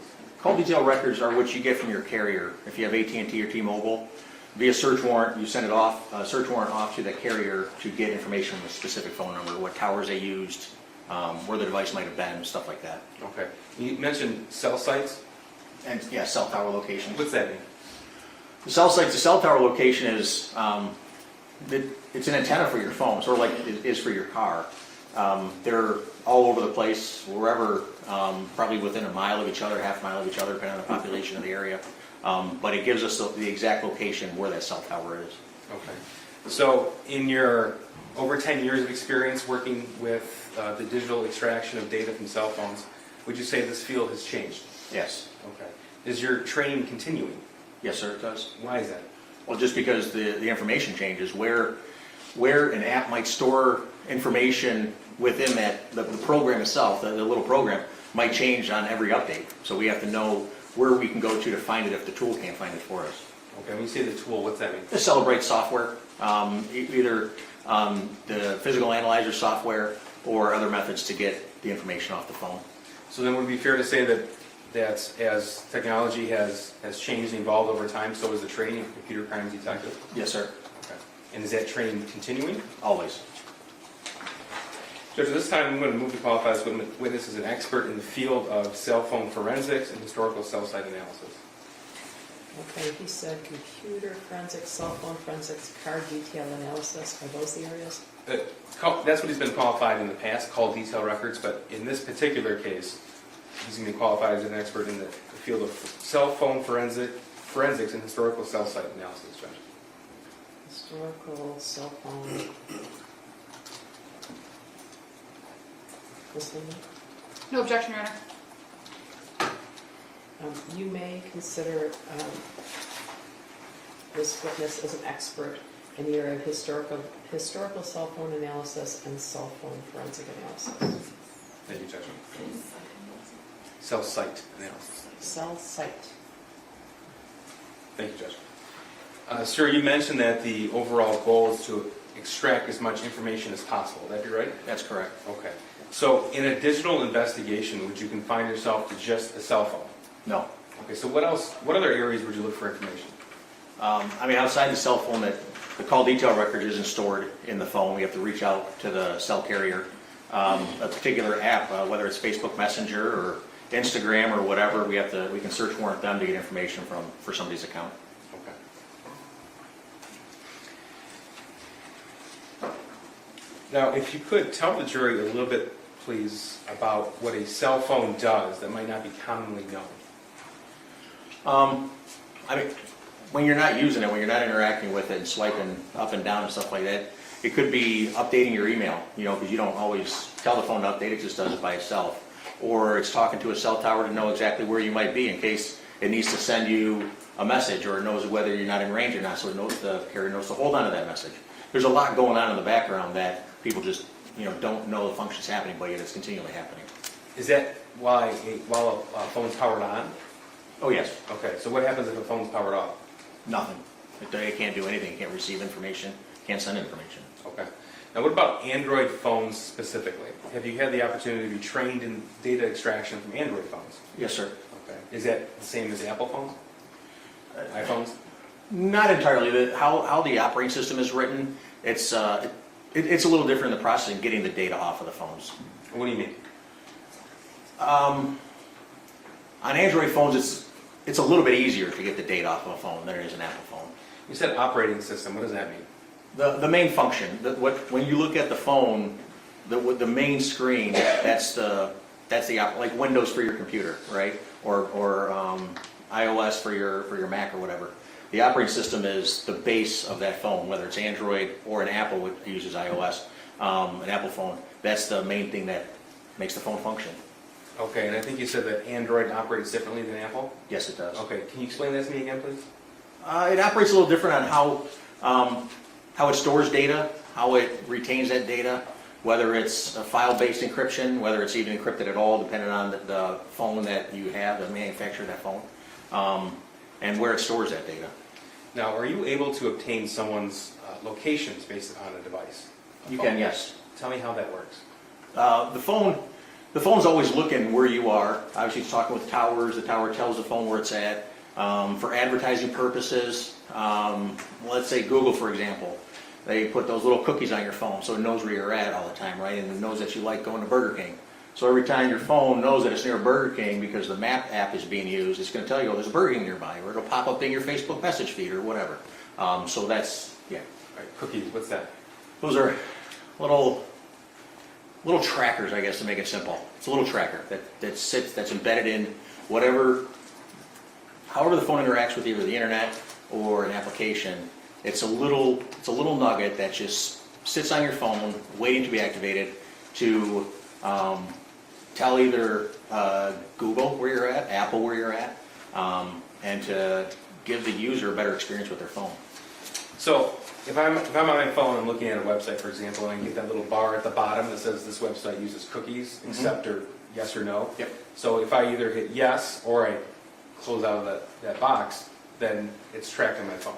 If you hit yes, correct. Okay. What if I hit no? What happens? Then the cookies, they're not installed because you're not given permission for them to be loaded up to your phone, not installed, loaded to your phone.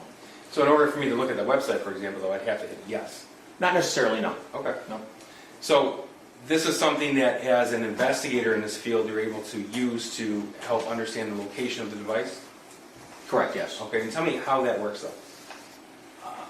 Well, like I said, one of the main things that we use is what's called location services. Location services is what tracks where your phone is within either an Apple or an Android phone. Google stores that data, again, because it sells that data to Burger King or McDonald's, wherever the heck you might want to, you're in, whatever you're interested in. And it keeps track of where you have been, where you like to go to use that information in the future. Okay. So I want to talk about, specific to this case, I want to talk about some of the evidence that you reviewed in this case.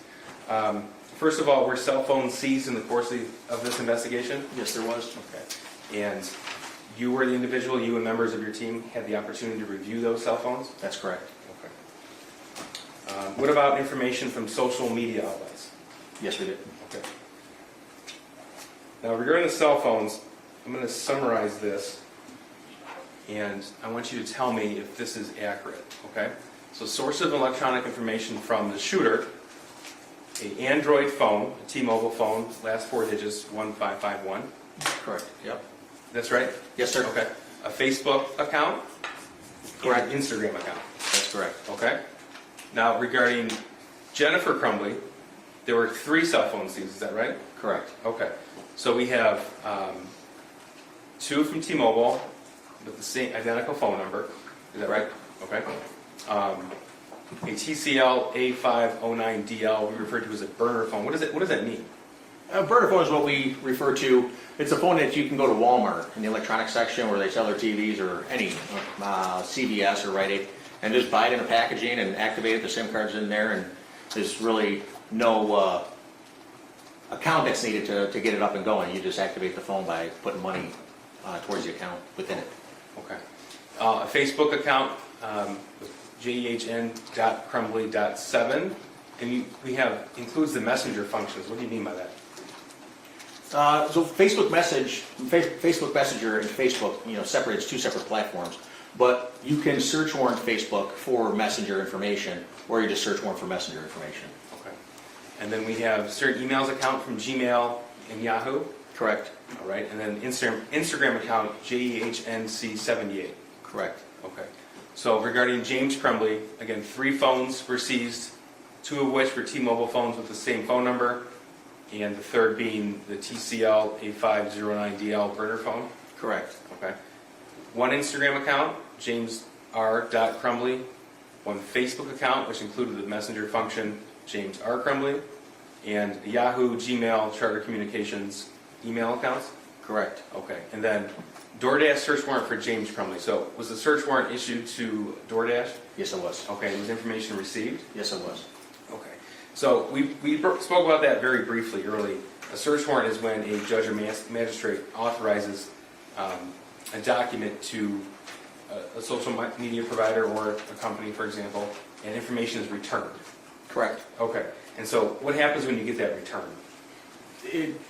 Sometimes it's in an easy format. It's just a simple Excel spreadsheet. Other times it's multiple Excel spreadsheets that you have to compare different parts of that 2 spreadsheets to come up with the information. Okay.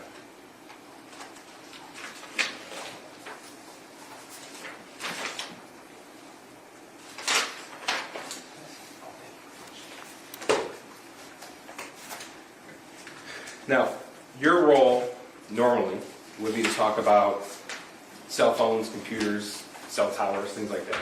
Correct. Okay. So, with your permission, I'd like to talk to you about November the 30th, 2021. Do you remember that day? Yes. You were working for the sheriff's office? Yes, I was. Okay. And you were computer science? Yes, I was. Were you working that day? Yes. 12:50, 12:51 in the afternoon on November the 30th. Do you remember where you were? It's probably driving pretty fast. Okay. And tell me why. We got news from our captain that there was a shooting at the Oxford High School. Prior to that, our sergeant, who was off that day, reached out, texted one of the guys in the office, and said there was a shooting at the high school, and nobody believed it. Like, we believed it, but we're like, that's just somebody nearby at a house, fired off a rifle or something, and the police are going to go do their job. And then a couple minutes go by, and the captain comes in and he said there's been a shooting at the high school, and he said all hands on deck. Okay. What did you take that to mean? There's a shooting, like, it was, All hands on deck. You're not normally somebody who responds to active shooter situations, right? no, it's for the nerds. No. For the captain to come to the computer crimes office, it was, all due respect to the guys in there and the gals in there, that's not their job to deal with that. The fact that he came in there it was a really big deal. Okay. And you mentioned you were driving pretty fast. Tell me about that. I remember getting out to my car. At the time, I had a white minivan that had lights and siren in it. No one ever took it seriously when you turned the lights and siren on. But I remember pulling out of the parking lot, and I looked to my left, and there's, it didn't seem real. It didn't seem like this. Like, I'm thinking in my head, like, this is just blown out of proportion. Because I didn't have my radio on in the car. I couldn't hear the radio traffic at the time. And I looked to my left, and there's 2 patrol cars, not even from our agency, not even from the sheriff's office, coming around the far corner on this complex by the medical examiner's office and the animal control. And they turned that corner on 2 wheels on each side, on the back, coming around that corner. Their lights were shining. They were going fast. And I'm like, holy cow, this is real.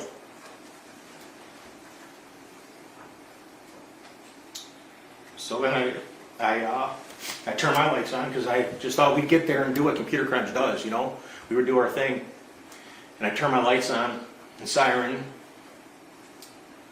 and I started going north towards Walton. Telegraph runs up to Walton, and it cuts over to US 24. Telegraph cuts up to Walton, and it goes over to M24. And I had no idea where the heck I was going. I've been to Oxford for a half a second driving through.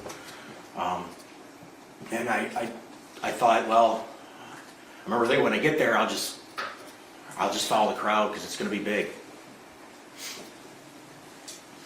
and going north on 24, and I see one of our SWAT vehicles going across the bridge from 75 down to 24, and the light was red for me, and I thought, well, I'm gonna have to slow down, like, there's cars coming down the ramp.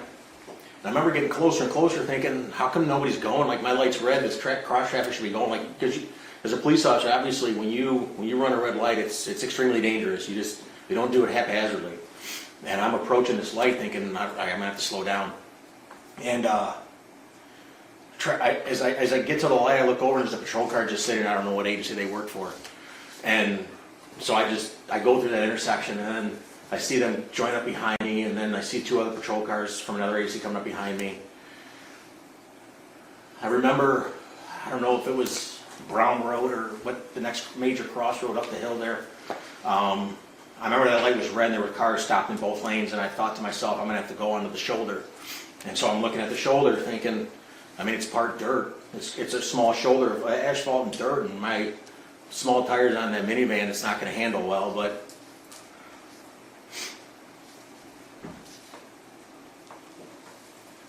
we're not gonna stop going, right? So I remember feeling the steering wheel shaking from the gravel, and I get around and keep driving north. Crowd still following me. I look up in the mirror every once in a while, and there had to been, I couldn't count them. They were so far deep behind me, and the ambulances and the SWAT vehicle, and we get up into town, up into Oxford, I think we were. And as I'm approaching the light, it just changes red. So obviously cross traffic doesn't know what's going on there. You might just have somebody that just goes straight, and again, it's dangerous. It really is. And so with the lead car, I've always been told the lead car in a situation like that, you always hold that intersection for everybody else behind you because they're coming. And so as I inch into the intersection, I stop dead in the intersection with the lights and siren going. And I counted 16, at least 16 vehicles just go screaming past me. And we start getting into town, and northbound traffic's blocked. It's dead stopped. I remember going against oncoming traffic, and now you see cars coming at you, you know, and you're the whole way there, all I could hear on the radio was staging area on Ray Road in Meyer. That's what I kept on hearing. There was so much radio traffic. I heard bits and pieces of other things, but that like really stuck in my head. And so we're just driving north, and finally I just see a Meyer, and I'm like, okay, well, we gotta be far enough north. This is where I gotta go. And so I pull up onto Ray Road, and I meet up with other deputies in the area. Okay. If you could describe to us what you saw when you arrived at that Meyer.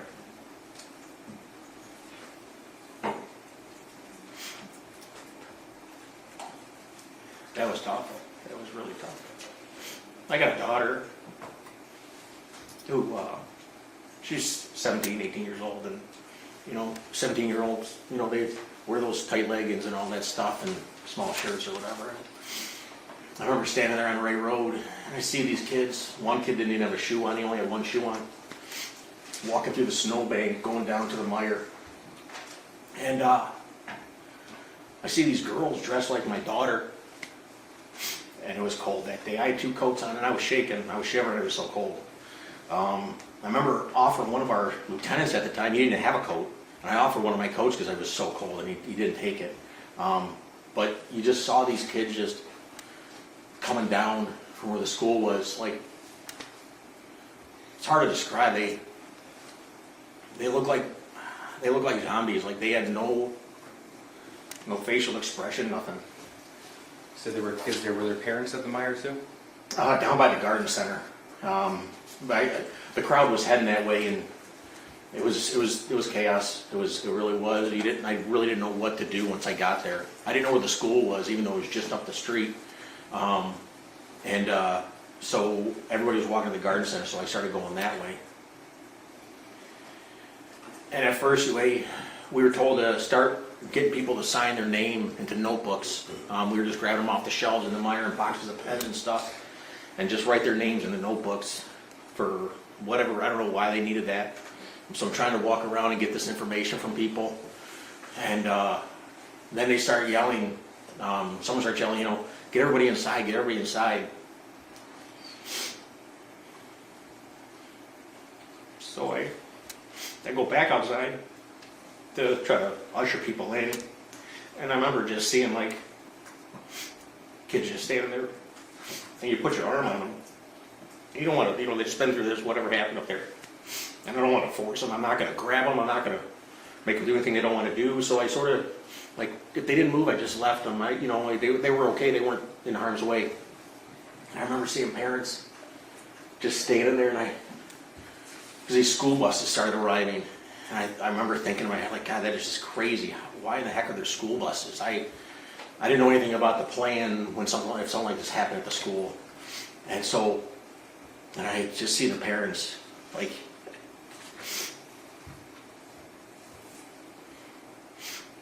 you see them just almost praying that their kid came off the bus.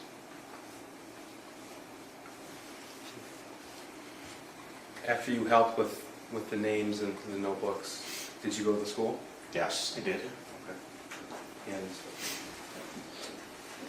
were you directed to go to school, or did you just know that's where you were needed? No, one of the other detectives, Jeff Enger, he responded to the school, and he called me on my phone and said they were trying to get the video from the surveillance cameras in the school. And at the time, I was a little more versed in that side of the job, and so he just wanted a little help with that. Okay. So, tell me about, you arrived at the school. Where did you initially go?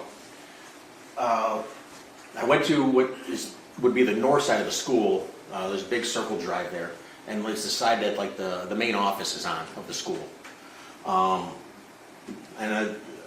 Again, there were patrol cars everywhere. There were everybody everywhere. I remember driving up over the sidewalk, thinking, I remember like the stuff I remembered, like the sidewalk being so high, I thought it was going to rip the muffler off my car. I don't know why I thought about that. And I go up over the sidewalk and I just stopped my car because that's what seemed like everybody was doing. And I walk in the door, and one of our sergeants is standing there, providing security just for that door so people aren't coming in, they shouldn't be coming in or whatever. And I asked him where the security office was, because that's where Detective Enger told me he was, and pointed me to the office, and people eventually pointed me back to the security office. Okay. And who did you encounter when you went there? As I walked in, I remember seeing the security officer, Jim Rourke, was in there. Deputy Jason Lewert was there. I didn't know him at the time. ATF agent Brett Brandon was in the room. Right here behind you? Yep. And Lieutenant Marsban was in the room. And you said at that point you were called over to help with the security footage. That's correct. Okay, so tell me what your role was at that point. Obviously, the bosses are going to want to know what happened, where it started, all that information, and I wasn't given any direction. We weren't given direction, but we just had to figure out when it started, where it started, how it started, as much as we can, because they're going to want to know that information. And so we just started reviewing video footage.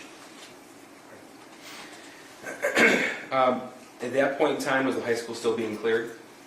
Yes, it was. Okay. And when I say being cleared, we haven't had another officer testify yet. What does that mean? To clear something, you're going to look for more bad guys. You're going to look for maybe bombs that might have been placed, someone hiding in a room because they know the police are there, so they're checking every room, every closet, everything in a high school, going door by door, checking it all. So tell me how it is that you went about your job that you were called there to do that day. Jim Rourke, like I said, he was a head of security, and they had a system where you didn't actually interact with the DVR system itself. You interacted through a portal, a web page, to access the server where the video was stored at. And thank goodness he was very well versed in that. So I immediately, I told him, I said, well, you got to help me figure this out because I don't know what's going on here. So Jim and I sat there, went to the hallway that it started, and tried to determine at what time the shooter went in there. So how many cameras approximately did Oxford High School have equipped for surveillance footage? Well, they released 100 cameras. Okay. And it was your responsibility to review that footage? Yes, it was. Okay. Judge, this might be time for a natural break. Oh, all right. Well, the jury's lunch is here. So, that is probably where.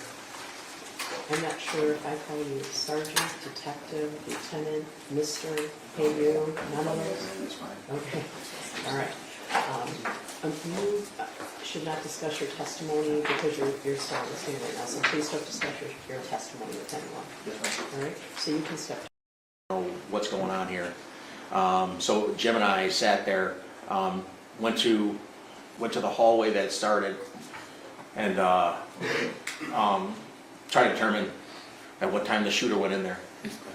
So how many cameras approximately did Oxford High School have equipped for surveillance footage? Well, they released 100 cameras. Okay. And it was your responsibility to review that footage? Yes, it was. Judge, this might be time for a natural break. Oh, all right. Well, the jury's lunch is here, so that is probably where. I'm not sure if I call you sergeant, detective, lieutenant, mister, hey you, none of those? That's fine. Okay, all right. You should not discuss your testimony because you're still on the stand right now, so please don't discuss your testimony with anyone, Yes, ma'am. all right? So you can step down. If I give you till 1:15, is that okay? Okay, those who ordered lunches, your lunches are here, all right? Do not discuss the case with anyone, don't text anyone, right? Okay. All rise for the jury.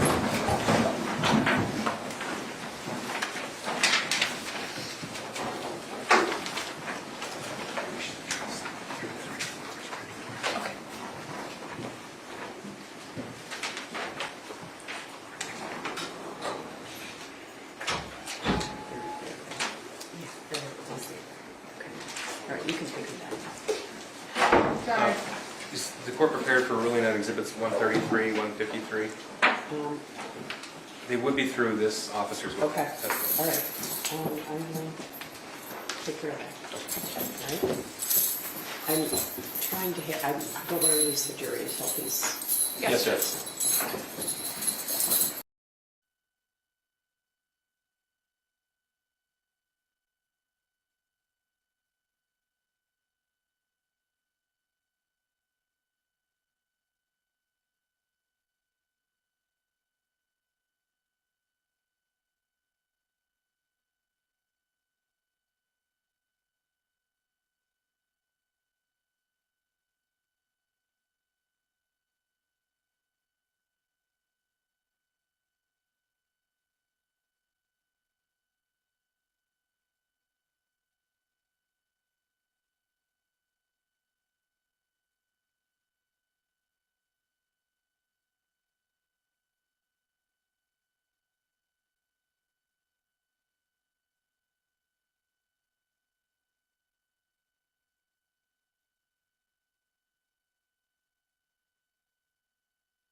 22279-989-FH.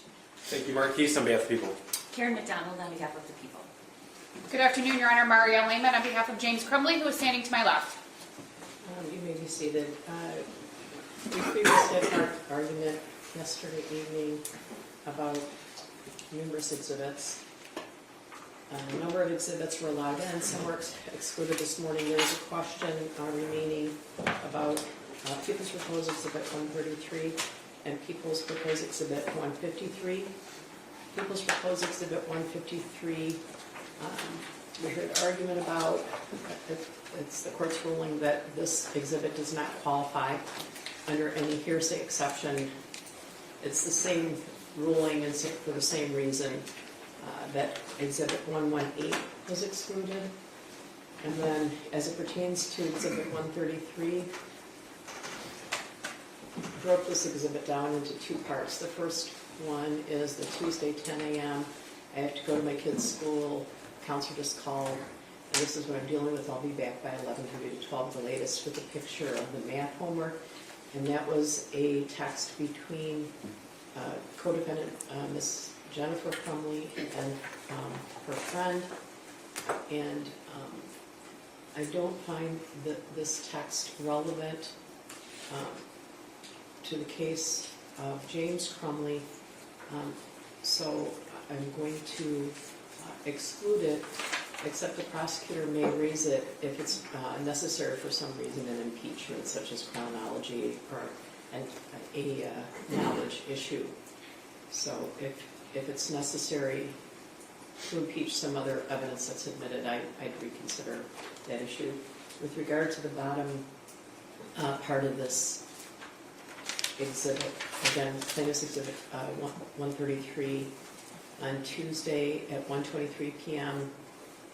As an offer of proof, the prosecutors indicated they'd be able to demonstrate that there was an active shooter alert, and that subsequent to that, the defendant is calling his wife, Mrs. Crumbley, from their home, and that while Mrs. Crumbley is on the phone with her husband, she is texting her friend, presumably under the influence of the startling event, that there's an active shooter in the school, that Mr. Crumbley is at the home. She's on the phone with Mr. Crumbley, and contemporaneous with her conversation with Mr. Crumbley, she texts, "The gun is gone, and so are the bullets, and OMG, Andy, he's going to kill himself, and he must be the shooter." So I'll be allowing those text messages in pursuant to 803-2. Right? Thank you, Judge. Thank you, Your Honor. So, are you ready for the jury? Yes, Judge.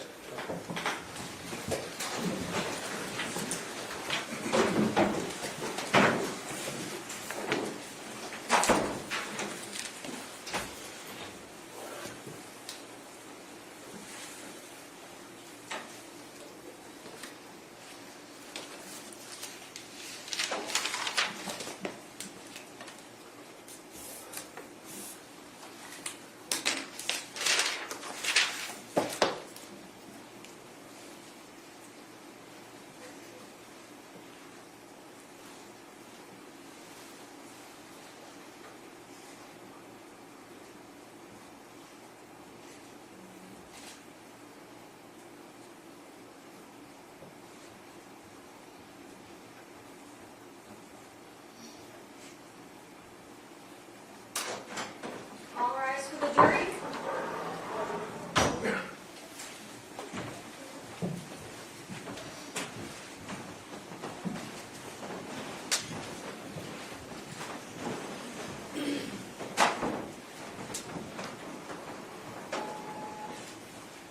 All right, you may be seated. Mr. Wazowski, you are sole girl. Okay. All right, go ahead, Counsel. Thank you.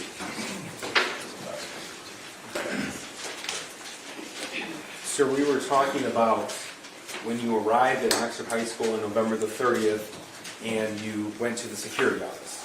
Yes, sir. Okay. And tell us again, what was your primary responsibility at that point in time? was to try to secure the video of what had happened in the hallway where the shooting started. And you said that there were a number of cameras operational at Oxford High School at that Yes, time? yes, there was. So, in securing the video, what specifically were you asked to do? We weren't really asked to do anything. I assumed what the bosses, the sheriff and the undersheriff, all them would want to know is where it started. We knew it started in the 200 hallway, and we saw as the shooter came out, but we were trying to figure out when he went into the bathroom. So what did you do to accomplish this goal? The shooter came out of the bathroom with a black coat on. We kept on rewinding 5 minutes, 10 minutes, 15 minutes, and watched all the way through looking for him to go into the bathroom. And we didn't know the shooter's name at the time. Then we could never find somebody going into the bathroom wearing what the shooter had when he came out. Somebody told us what his name was. And so we knew that he was in the counselor's office earlier in the day. So we went all the way back to the time he was coming out of the counselor's office to determine what he was wearing before he went to the bathroom. That's how we were able to figure out when he did go in. Okay, so you were able to eventually identify the shooter? Yes.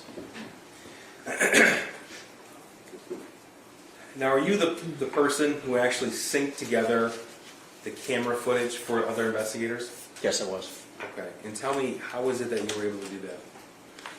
With over 100, at least 100 cameras in the school, you just take clips of each one. As they move from one camera, you go to the next camera and save that section, and then there's software that I use to just thread them all together. And then you testified earlier that you were aware that the shooter was in his counselor's office. Were you also aware that James and Jennifer Crumbley were at Oxford High School that day? At that time, yes, I was. Yes, I'm sorry.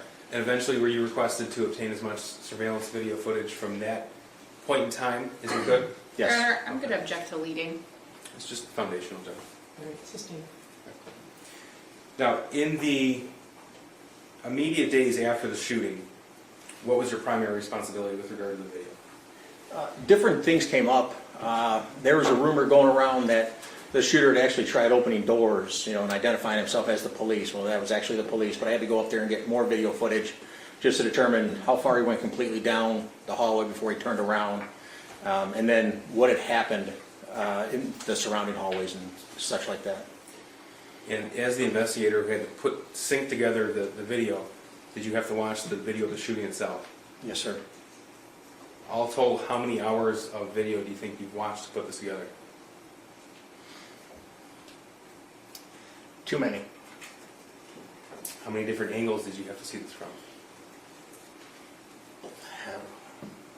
Every angle, every camera. There's some cameras that pointed back in one direction from where it started to, I don't know, 7 different angles maybe at different times. In part of putting that footage together, were you aiding in the identification of the victims? Yes. Tell us what you saw in the video.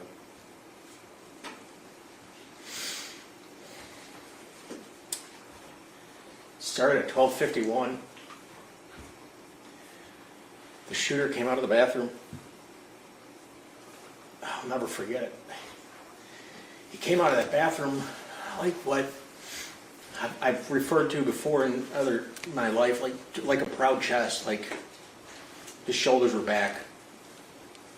And he comes out of the bathroom, and there's Phoebe and her boyfriend just standing right there. And he takes the gun as he comes out of the bathroom, and he turns and levels the gun and fires at Phoebe and hits her in the shoulder and fires at her boyfriend, hitting him in his hand as he raised his hand from seeing the gun, I would imagine. Then to his right, immediately, right there, was Hannah St. Juliana and Kylie and Riley. And he started shooting at them, and they fell on top of each other. And in the distance in the camera, you can see far end of the angle. You see what I found out to be was Madison Baldwin, and she crouched down, like, I don't know why she did it, but it was in the fetal position, and the shooter ran right up to her, and he put the gun right on her head. She just fell over. He rounds the corner into the longer part of the 200 hallway. Prior to running towards Madison, he had just fired down the hallway, just trying to hit anybody that was running out of there. He rounds the corner and starts shooting. You see a whole bunch of kids, and you see a whole bunch of teachers standing at doors, just grabbing kids as they ran by and just throwing them into a room. And then there's two girls. One, you see, she runs up to a door and tries pulling it open, but the people inside had already put the safety latch at the bottom of the door, and she couldn't get it open. Meanwhile, the shooter's still walking towards, and another girl comes from the right side of the frame and grabs the other one by the arm and just tears off down the hallway. Meanwhile, the shooter is shooting at them. The shooter keeps walking down the hallway past 200, I think it was a 400T intersection, I think is what that was. And he levels the gun. And he fires 2 rounds, and at first I didn't know what he was shooting at. And when you go to the section of video of that time is when Tate Muir just comes in, and unknowing to him, he had no idea what was happening. And the shooter leveled the gun, and just as Tate turned the corner, the shooter fired a round. And Tate fell instantly. The shooter took a couple steps and then leveled the gun again. And just to shoot Tate again, laying there, shot him. And you see Tate's body flinch. He then walks over Tate. At the top of the frame, you see his feet stop, the shooter's feet. And he turns towards a room that, looking at the frame, would be on the left, or would have been his left. And come to find later on, he had fired into a classroom where a teacher was.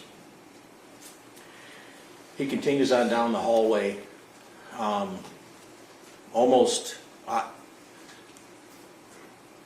hunting for more victims or whatever. And he gets past a certain point, and there's no one else to shoot at because everybody had ran out of the school. Every door, every possibility, every door locked, whatever. And you see him turn around, and he stops at a classroom that, based on where the door is, you can't see deep into the room. It's like the room goes that way, but he can only see straight in. Well, as he's walking back this way, he can see the kids, I'm imagining, hiding in that corner because he stops and fires off a few rounds through the glass. He then comes back, walking towards where Tate was lying. At this time, an assistant principal was laying there, or standing there next to Tate. And the shooter just walks past her with the gun in his hand, and she said something to him. I'm not sure what she said, but you could tell, like, he turned his head, like almost didn't even look at her, turned his head like in shame. I don't know. And then he keeps on walking down the hallway to the bathroom where the other Justin Schilling was. And he just, as he gets to the bathroom, he just stops and turns right and just goes right to the bathroom. Okay. Did the shooter eventually exit the bathroom? Yes, he did. Before he did somebody else exit the bathroom? Yes, another student. Tell me what you saw there. That student, he was I don't know how else to say it, but I've never seen somebody actually run for their life. And that kid was running for his life. Now, did the shooter eventually exit the bathroom himself? Yes, he does. Tell me about that. He comes out of the bathroom and he looks around a little bit to see what's going on. Turns around and the bathroom, the doors sit back in like a cubby type area, so they're off the hallway, the main hallway you really can't see, but he turns back around. And eventually now, the two first responding deputies had gotten to Jason Lure and Jens, were coming down the hallway. And Lure was a little bit faster than Jens was, just because he was trying to cover more ground. He could see Tate laying on the ground. And Jens is walking a little bit slower. As he's walking up to him, the shooter just puts his hands up in the air and goes down to his knees. As he's doing that, Jens realizes he sees something, and he yelled gun, from what he told me. And the shooter then lays down on his stomach, and Jason Lure come back, and that's where they take him into custody right there. Based upon your video review, and you said you've had to watch hours of this? Yes, sir. Is it fair to say that the entire incident was about 9 minutes long? Yes, sir. Yeah. He was taken into custody at 1300. That's 1 o'clock, I'm sorry, started at 12:51, he was taken into custody at 1 p.m. Thank you, sir. I'm going to go through some of the evidence that you recovered in your forensic investigation.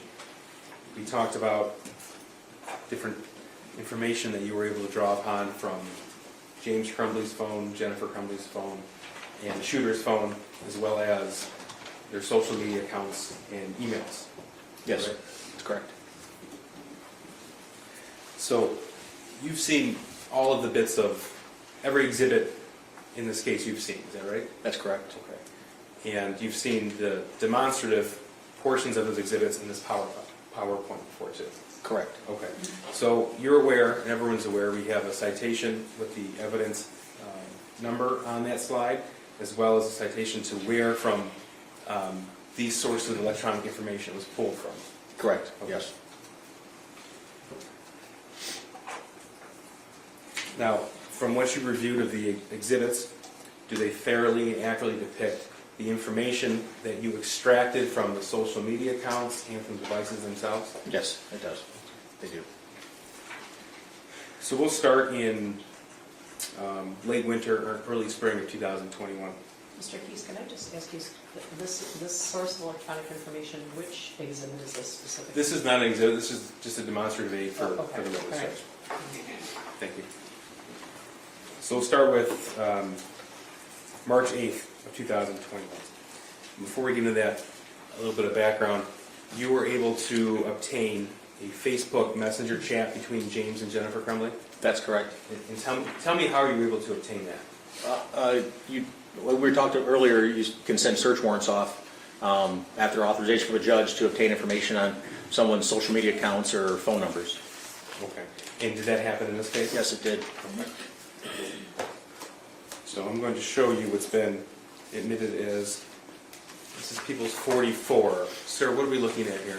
That's a Facebook chat between James and Jennifer, and the green would be James Crumbley and the blue would be Jennifer's. Okay, so we won't do this with every slide, but just so we are on the same page here. It says from Facebook 691473442 JC Rumbley.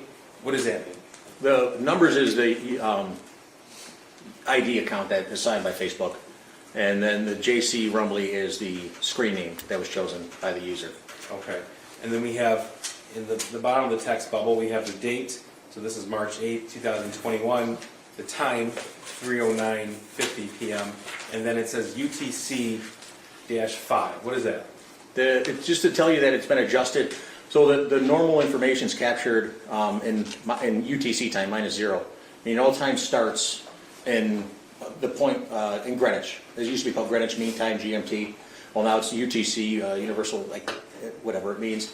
Anyways, all time starts there, and depending on which way you go from that point on the globe is whether it's plus hours or minus hours, and we're 5 hours away from where all time starts. So let's go through this conversation. Blue from Jennifer, Ethan going to bowling. What's in green is James. Correct. What's the response there? IDK, or I don't know. Okay. Jennifer, what do you mean? I don't know. And what was James' response? James says, I don't know, period, exactly what I said, period. We'll know after he gets home. Okay. And Jennifer's response, 3:12 p.m. Does he have his phone? Again, 3:12 p.m. Why isn't he home yet? 3:12 p.m. He should be home by now. Correct. Okay. And Jennifer at 3:12 p.m. and 56 seconds says freaking out. What was James' response? He does not get home till 3:16.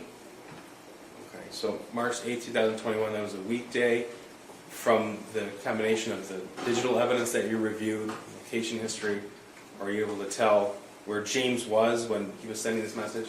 Yes, Where's that? he was at home. And Jennifer's response, I told you to pick him up because he's upset and I don't want him to do anything stupid, goddammit. Correct. That's March 8th at 3:13 p.m. Correct. Okay, and James's response? Dude, period, chill, period, he is fine, period. And I'm trying to fucking work. I'm going to move on to, again, March 8th, 3:13 p.m. What does Jennifer say? Jennifer replies with, does he have his phone? Question mark, question mark, question mark.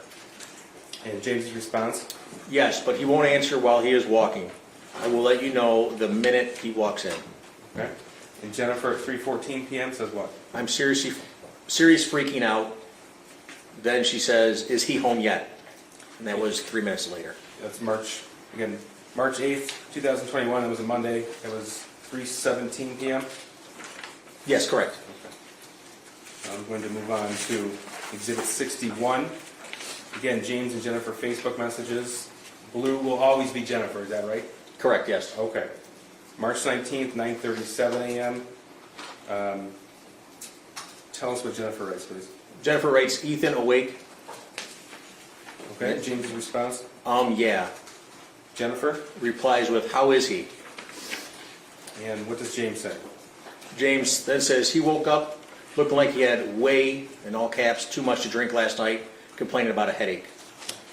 That's March 19th, 2021, 9:40 a.m. And what does Jennifer write? She replies with, well, he was really worked up and out of control, so I can see why. She continues on with, all I know is he needs to eat, go to work hard, and not complain, and he can get his stuff back. And that was at 9:41 a.m. Okay. And 10:15? Jennifer says, you respond, I didn't get a call. I didn't get it. Okay. And James's response? He responds back with, one text says Jesus, another one says yes. He Okay. said, let me ask you a question. Why am I in your guy's room? LOL. And that was at March 19th, 21, 10:17 a.m. Correct. And Jennifer's response? OMG. Oh my God.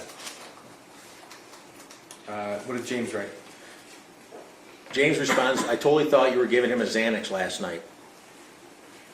Jennifer's response? She responded with, does he seem better? And then a second response, no melatonin. Okay. And what did James say? He responds back with, I know. Jennifer's response at 10:18 a.m., please. Jennifer said, but he hasn't had one before, should have only given him half. And what did James say? He is just doing his school, says his head hurts, he took Tylenol. Okay. And Jennifer wrote, is he okay to work? Correct, she did. And then James responds back with, yeah. Okay. And what did Jennifer write at March 19th, 21, 11:38 a.m.? Does he remember what he did? And what did James say? James responds back with, dude, I am working on a demo right now. I have not talked to him, and he is doing school. Okay. Jennifer's response? She responds back with, okay then, geesh. Now, you've reviewed the entire phone seized from the shooter. Correct. Okay. Did one text message conversation stand out to you compared to the rest? Yes. Okay, and tell me, why did it stand out? Just the volume of text messages back and forth, the amount that was in just one chat. Okay, now without telling us the person with whom the shooter was texting with that volume, can you tell us if you came to learn that the person who was texting was the same age? Yes, he Okay. was. And he went to school with him? Correct. All right. Tell us about the approximate number of text messages between the shooter and his friend. There was over 20,000 text messages between the two from January to the middle end of October. Okay. So that sounds like a lot to me, but I'm not an expert in computer forensics. Give us an idea of what that scope is. 20,000, I mean, that printed is over 5,000 pages of text. I've examined phones that someone's entire chat conversation with everybody they had is less than 20,000. So it's just a large volume. To put it in comparison between, let's say, James and Jennifer's Facebook conversations, right? What's the scope and the difference in size there, if any? I believe James and Jennifer was 10,000 text messages back and forth Okay. for that same time frame. So same time frame, we have double the amount of text message communication between the shooter and his friend as James and Jennifer. Correct. Okay. You said January to October, is that both 2021? Yes, ma'am, I'm sorry. Thank you, Judge. Yes, 2021. Yes. No, there were also, without going into detail, videos shared as well? Yes, there was. Okay. And were some of the content of the conversation of a highly personal nature? Yes, it was. Now, in comparison to any other conversation on the shooter's phone, what's the difference in size between that particular text thread with everybody else's on the shooter's phone?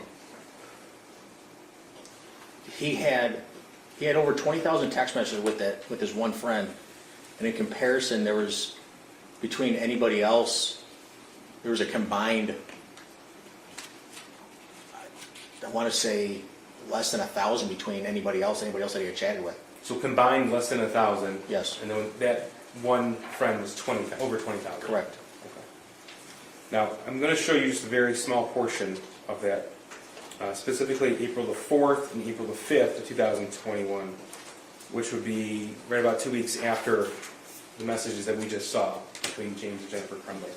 This has been admitted as Exhibit 67. Names are redacted, obviously. Green is the shooter? Correct. Okay.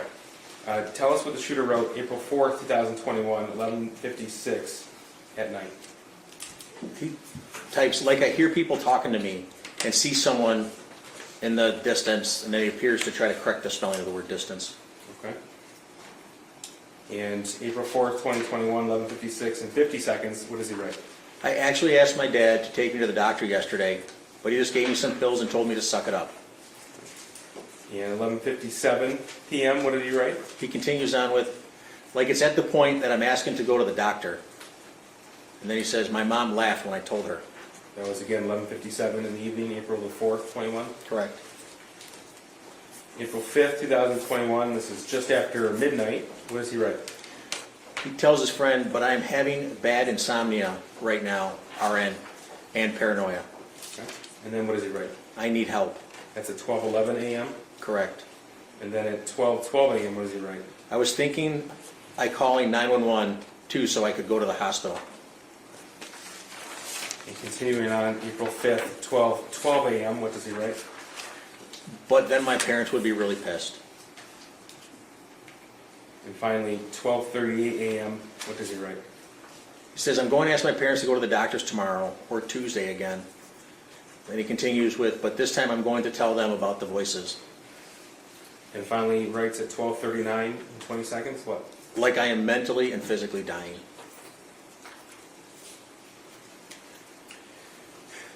Now, you discovered, we just mentioned, some videos on this text message thread between the shooter and that friend, is that right? That's correct. Okay. So I'm going to now direct you to August the 19th of 2021. First of all, did some of those images that he shared depict firearms? Yes, they did. Okay. So this is Exhibit 70 and 71. 70 is the text message itself. What are we looking at here? That's showing a video was sent to his friend. Okay, so this is the same friend we're referring to at all times? Correct, yes, yes. Okay. August 19th, 2021, 9:31 p.m. And the video is 71. I'm going to play that now.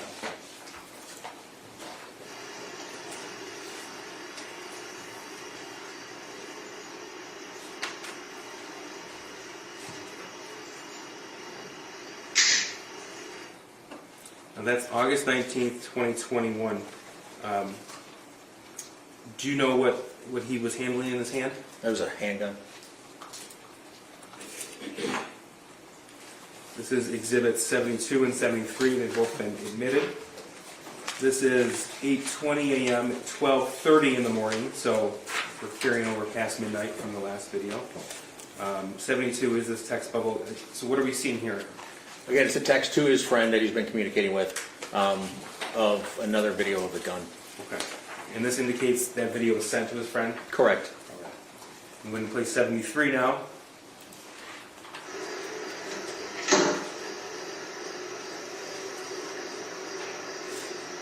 Now, sir, do we see a round in that chamber? Yes, there is. Okay, when I say round in the chamber, what does that mean?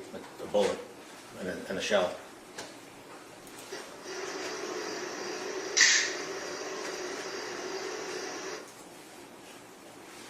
And that was August the 20th.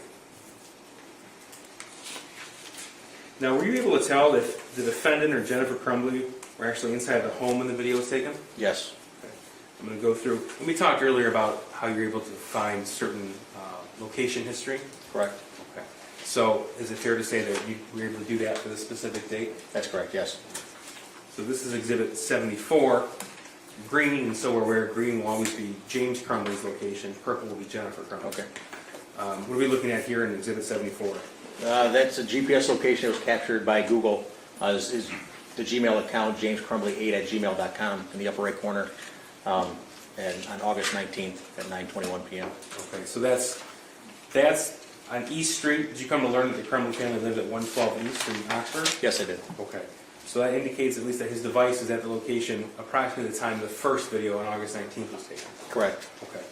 So this is Exhibit 75. This is purple again, so this would be Jennifer Crumbley. Correct. Tell us, please, what you see here. Again, it's using the same Gmail account that they had. Her GPS location from Google was at 9:29 p.m. on August 19th. Okay. And again, that's the first video that we saw. Correct. Okay. This is Exhibit 76, specifically August the 20th, 2021, 12:32 a.m. What do we see here? Again, another green circle indicating the location of James's device. Okay. And this is approximately the same time the video of the loaded gun was sent. Correct. Here's 77. What are we looking at here? That's the purple, which is Jennifer's, on August 20th, and that's at 12:21 a.m. Now this is Exhibit 72. This is part of that same conversation between the shooter and his friend. Yes. Okay. And this was August 20th, 21 at 12:32 a.m. Correct. Okay. So would that be right after that video was sent? That's correct. All right, what does the shooter write? My dad left it out, so I thought, why not? LOL.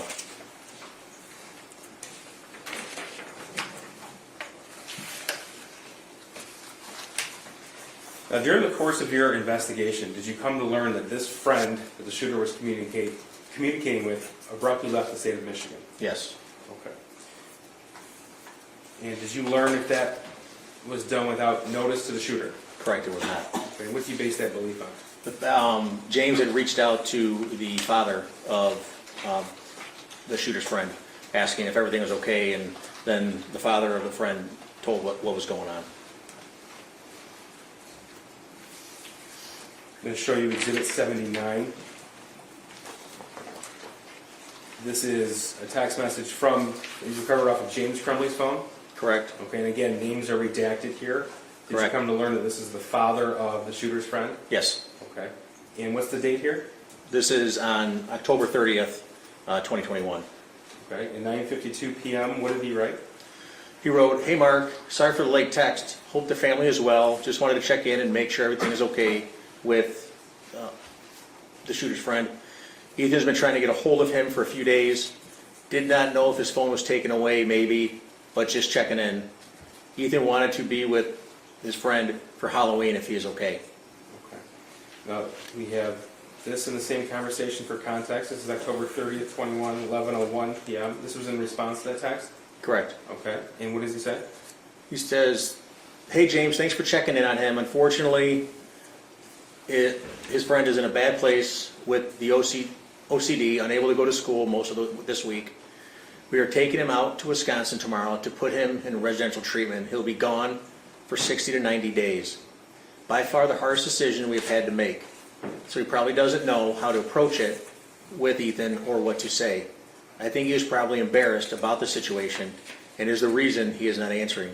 Let me talk to friend. I wasn't aware that he wasn't talking to anyone." Okay. And then there was another text after? Yes. He responds, "Sorry for the delayed response." Okay.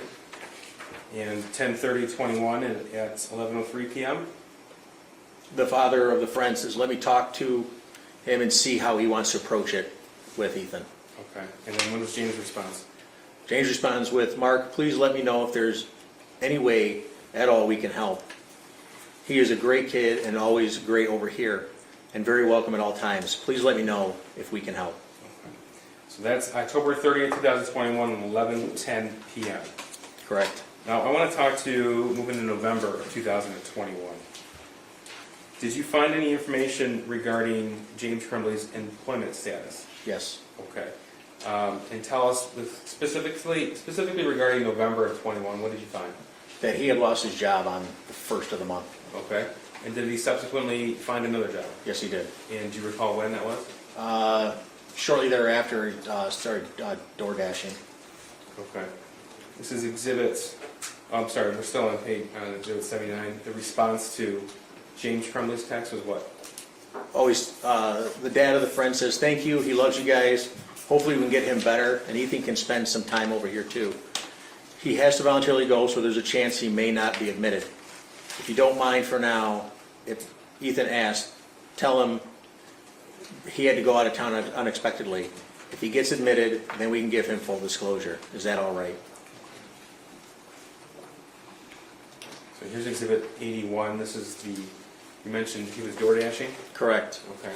And you executed, well, you were part of the investigators who obtained information from DoorDash via search warrant? Yes. Okay. And the DoorDash, if you are a driver for DoorDash, you install an application on your phone? Correct. And did James Crumbley have that on his phone? Yes, he did. Okay. And so what is this in 81? That's just from one of the things that is pulled out when we extract data, pull data off the phone. It's installed applications, and it just tells us that that app was installed, the Dasher app was installed on his phone on November 9th. Okay. So that's when he would have put the application on the phone to start receiving orders to be a DoorDash driver? Correct. So this is November 9th, 2021, at 8:35 p.m. Correct. All right. Now, did you come to learn that he also received messages when he logged in and began picking up orders? Yes. Did you find any evidence to suggest that he worked anywhere else but DoorDash in the month of November of 2021? No, I did not. And based upon his location history and other information you obtained from his phone, did you come to learn if when he did work beforehand, he was away from the house or in the home? He was in the home. Now, what about the shooter's digital footprint in the month of November 2021 after his friend left? When you reviewed the phone, the shooter's phone, for that month in particular, did you find any evidence of the shooter being in contact with anybody else, any other peer? No, he did not communicate with hardly anybody at all. Any evidence, either GPS pings, pictures, social media posts, text messages, anything to suggest that he met up with anybody outside of school? No, if I remember correctly, there was, for the whole month of November, there was only 48 total text messages from the 1st to the 30th.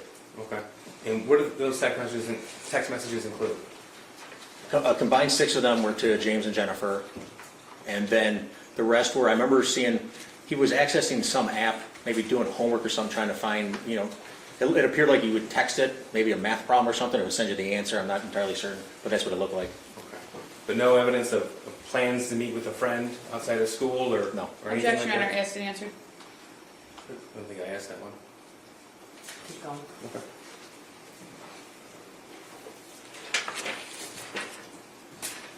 Now, sir, when I talk about cached data, what does that term mean?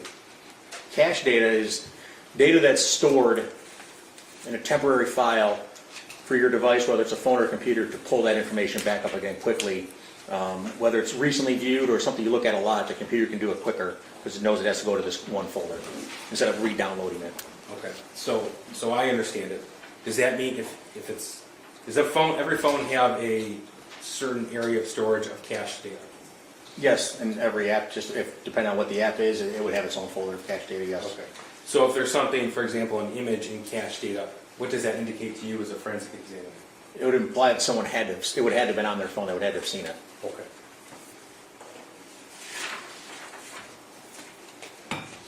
Now, what does it mean if two people have the same cache data on their phone for an image? One either would have sent it to the other one, or they randomly looked at the same picture. When examining the phone of the shooter and examining the phone of James Crumbley, did you find any images in common in cache data? Yes. And I want to specifically take you to exhibits 82 and 83.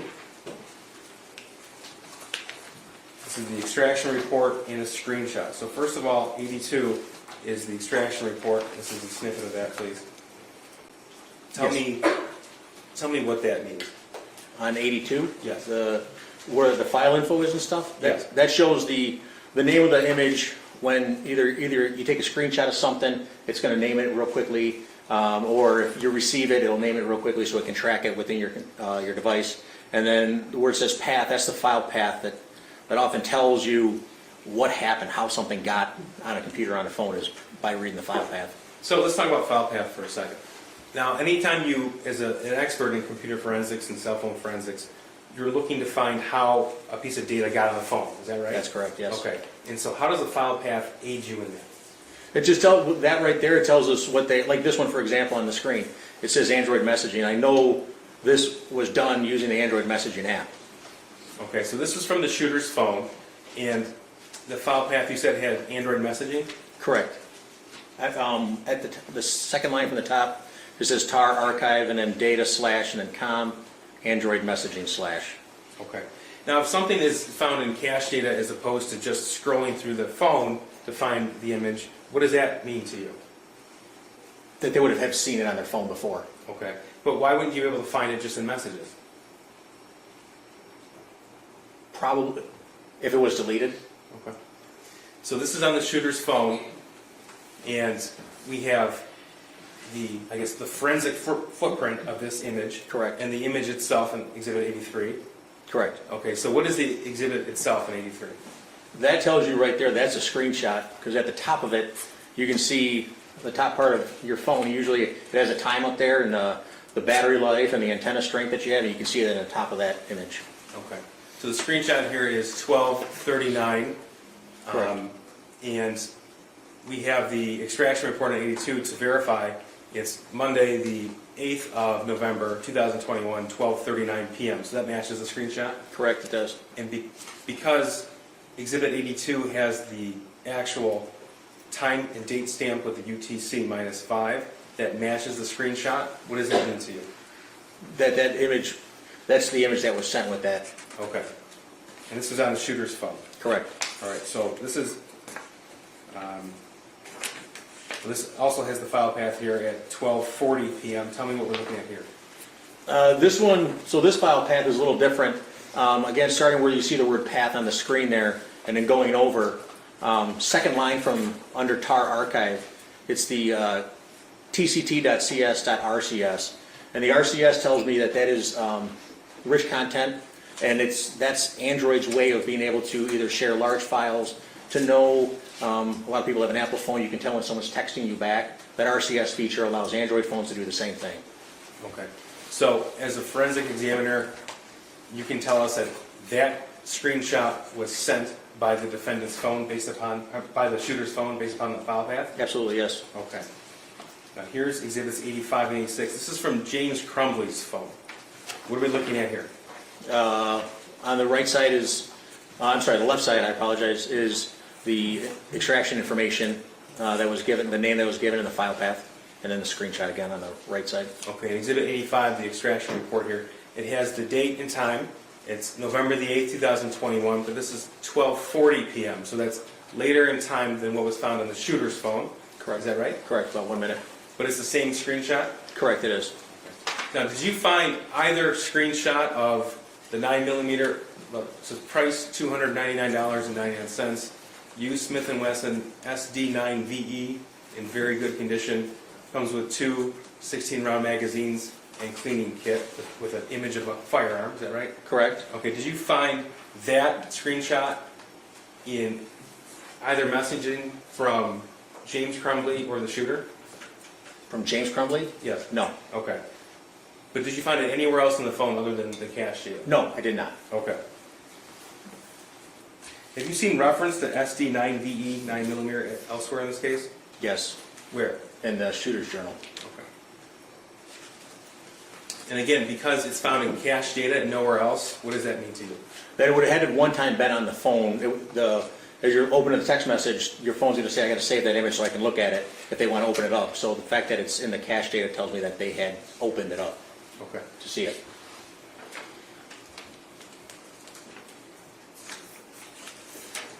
Now, is it possible to recover deleted content from a phone? Potentially. Tell me why. Each Android phones are different, so depending on the manufacturer of the phone, whether you have either a high-end phone or a simple throwaway phone that you buy at Walmart, the Android operating system can be changed to suit the manufacturer's or the reseller's specifications.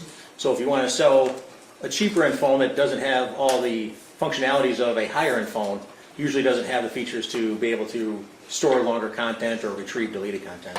Okay. So it's nothing to do with your forensic tools per se, it's just on the manufacturer? Correct. Is it more likely to recover deleted messages after both users delete the message? No, no. Is it more difficult? Yeah. Correct, yes. Okay. So the fact that this was found in cache data and nowhere else, that's significant to you? Yes. Why? That it was on the phone at one time and now it's not there. Did all the Crumbleys have Androids? Yes, they did.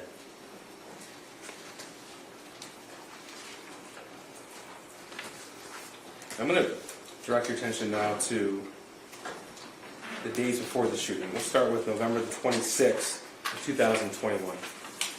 Now, sir, given the tools available at your disposal and the information you're able to pull from, I'm going to ask you to build as best you can a digital footprint of the Crumbleys from the 26th to the 30th. Okay.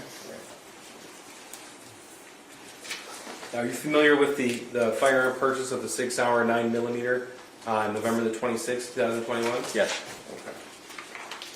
Now, based upon data locations and other information that you were able to retrieve in your investigation, are you able to tell us approximately when that purchase occurred? Yes. When? It was between 1 and 2 p.m. Okay, well, I'm going to show you Exhibit 87 here. This is data location from 12:08 p.m. on 11/26/21. So what are we looking at right here? I apologize. It was between 12 and 1 p.m. They were at the gun range there, or the gun store there. Okay, so this location here verifies that James Crumbley's device was at that firearm store where the 6-hour was purchased that day? Correct, yes. Okay. And this is Exhibit 88. This is 12:57 p.m. and we can see East Street as far as where we're oriented towards the map. What are we looking at here? That shows James Crumbley's location relative to his house at 112 East Street. Okay. So what can you surmise from these data points? That this one in particular, the larger the circle is, the more, I don't want to say less accurate, the larger the range where the device could be. This one in particular is 62 meters from that point. So he could be anywhere within 62 meters of that point there near his house. Okay. So because we have a more narrow point with Exhibit 87, we can be reasonably assured that the device was at the firearm store from 12:08, and then at 12:57 he was getting within 62 meters of his house? Correct. Okay. Now, to the extent possible, I'd like us to go through what the Crumbley family did after the purchase of that firearm on November the 26th. Tell us what you saw on their phones, what they did after the gun was purchased. They went Christmas tree shopping. There are pictures of it. Sir, when someone takes a picture of something, is there a way to tell where and when that picture was taken? Usually, yes. Tell me why. So a picture that's taken with your phone or even a camera that you might have, a Canon camera, captures what's called metadata. You usually tell your phone to do it. And metadata is data within data.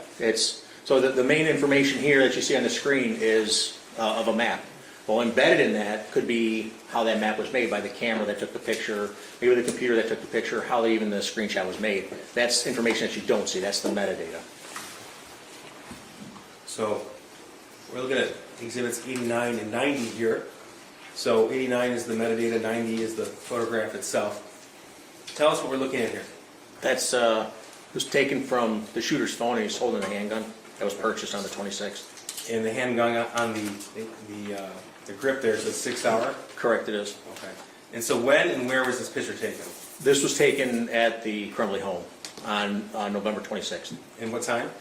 at 1:03 p.m.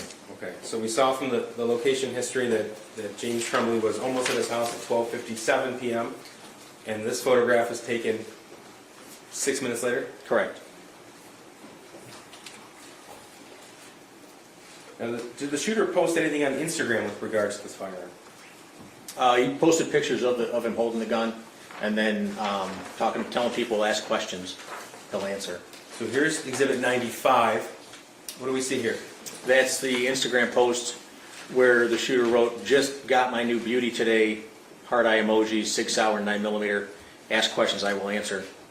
And when was this post made? In the bottom left corner, you can see it was November 26th, 2021, and it says 1806, which is 606 UTC, and that's what I was talking about. We're -5 or 4 hours. So in November, we're -5 hours, so it's taken at 3:06.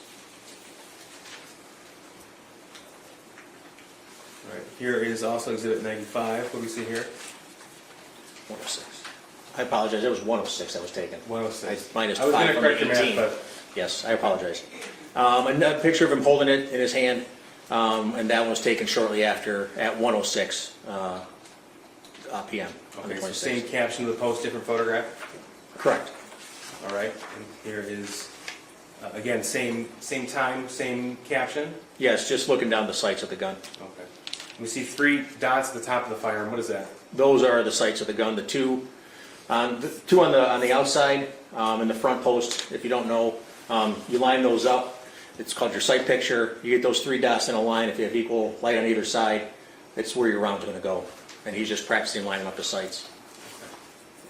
And that's lined up in a way where it would fire the way you would want it to. Would that be right? It's put around right below it, yeah. Okay.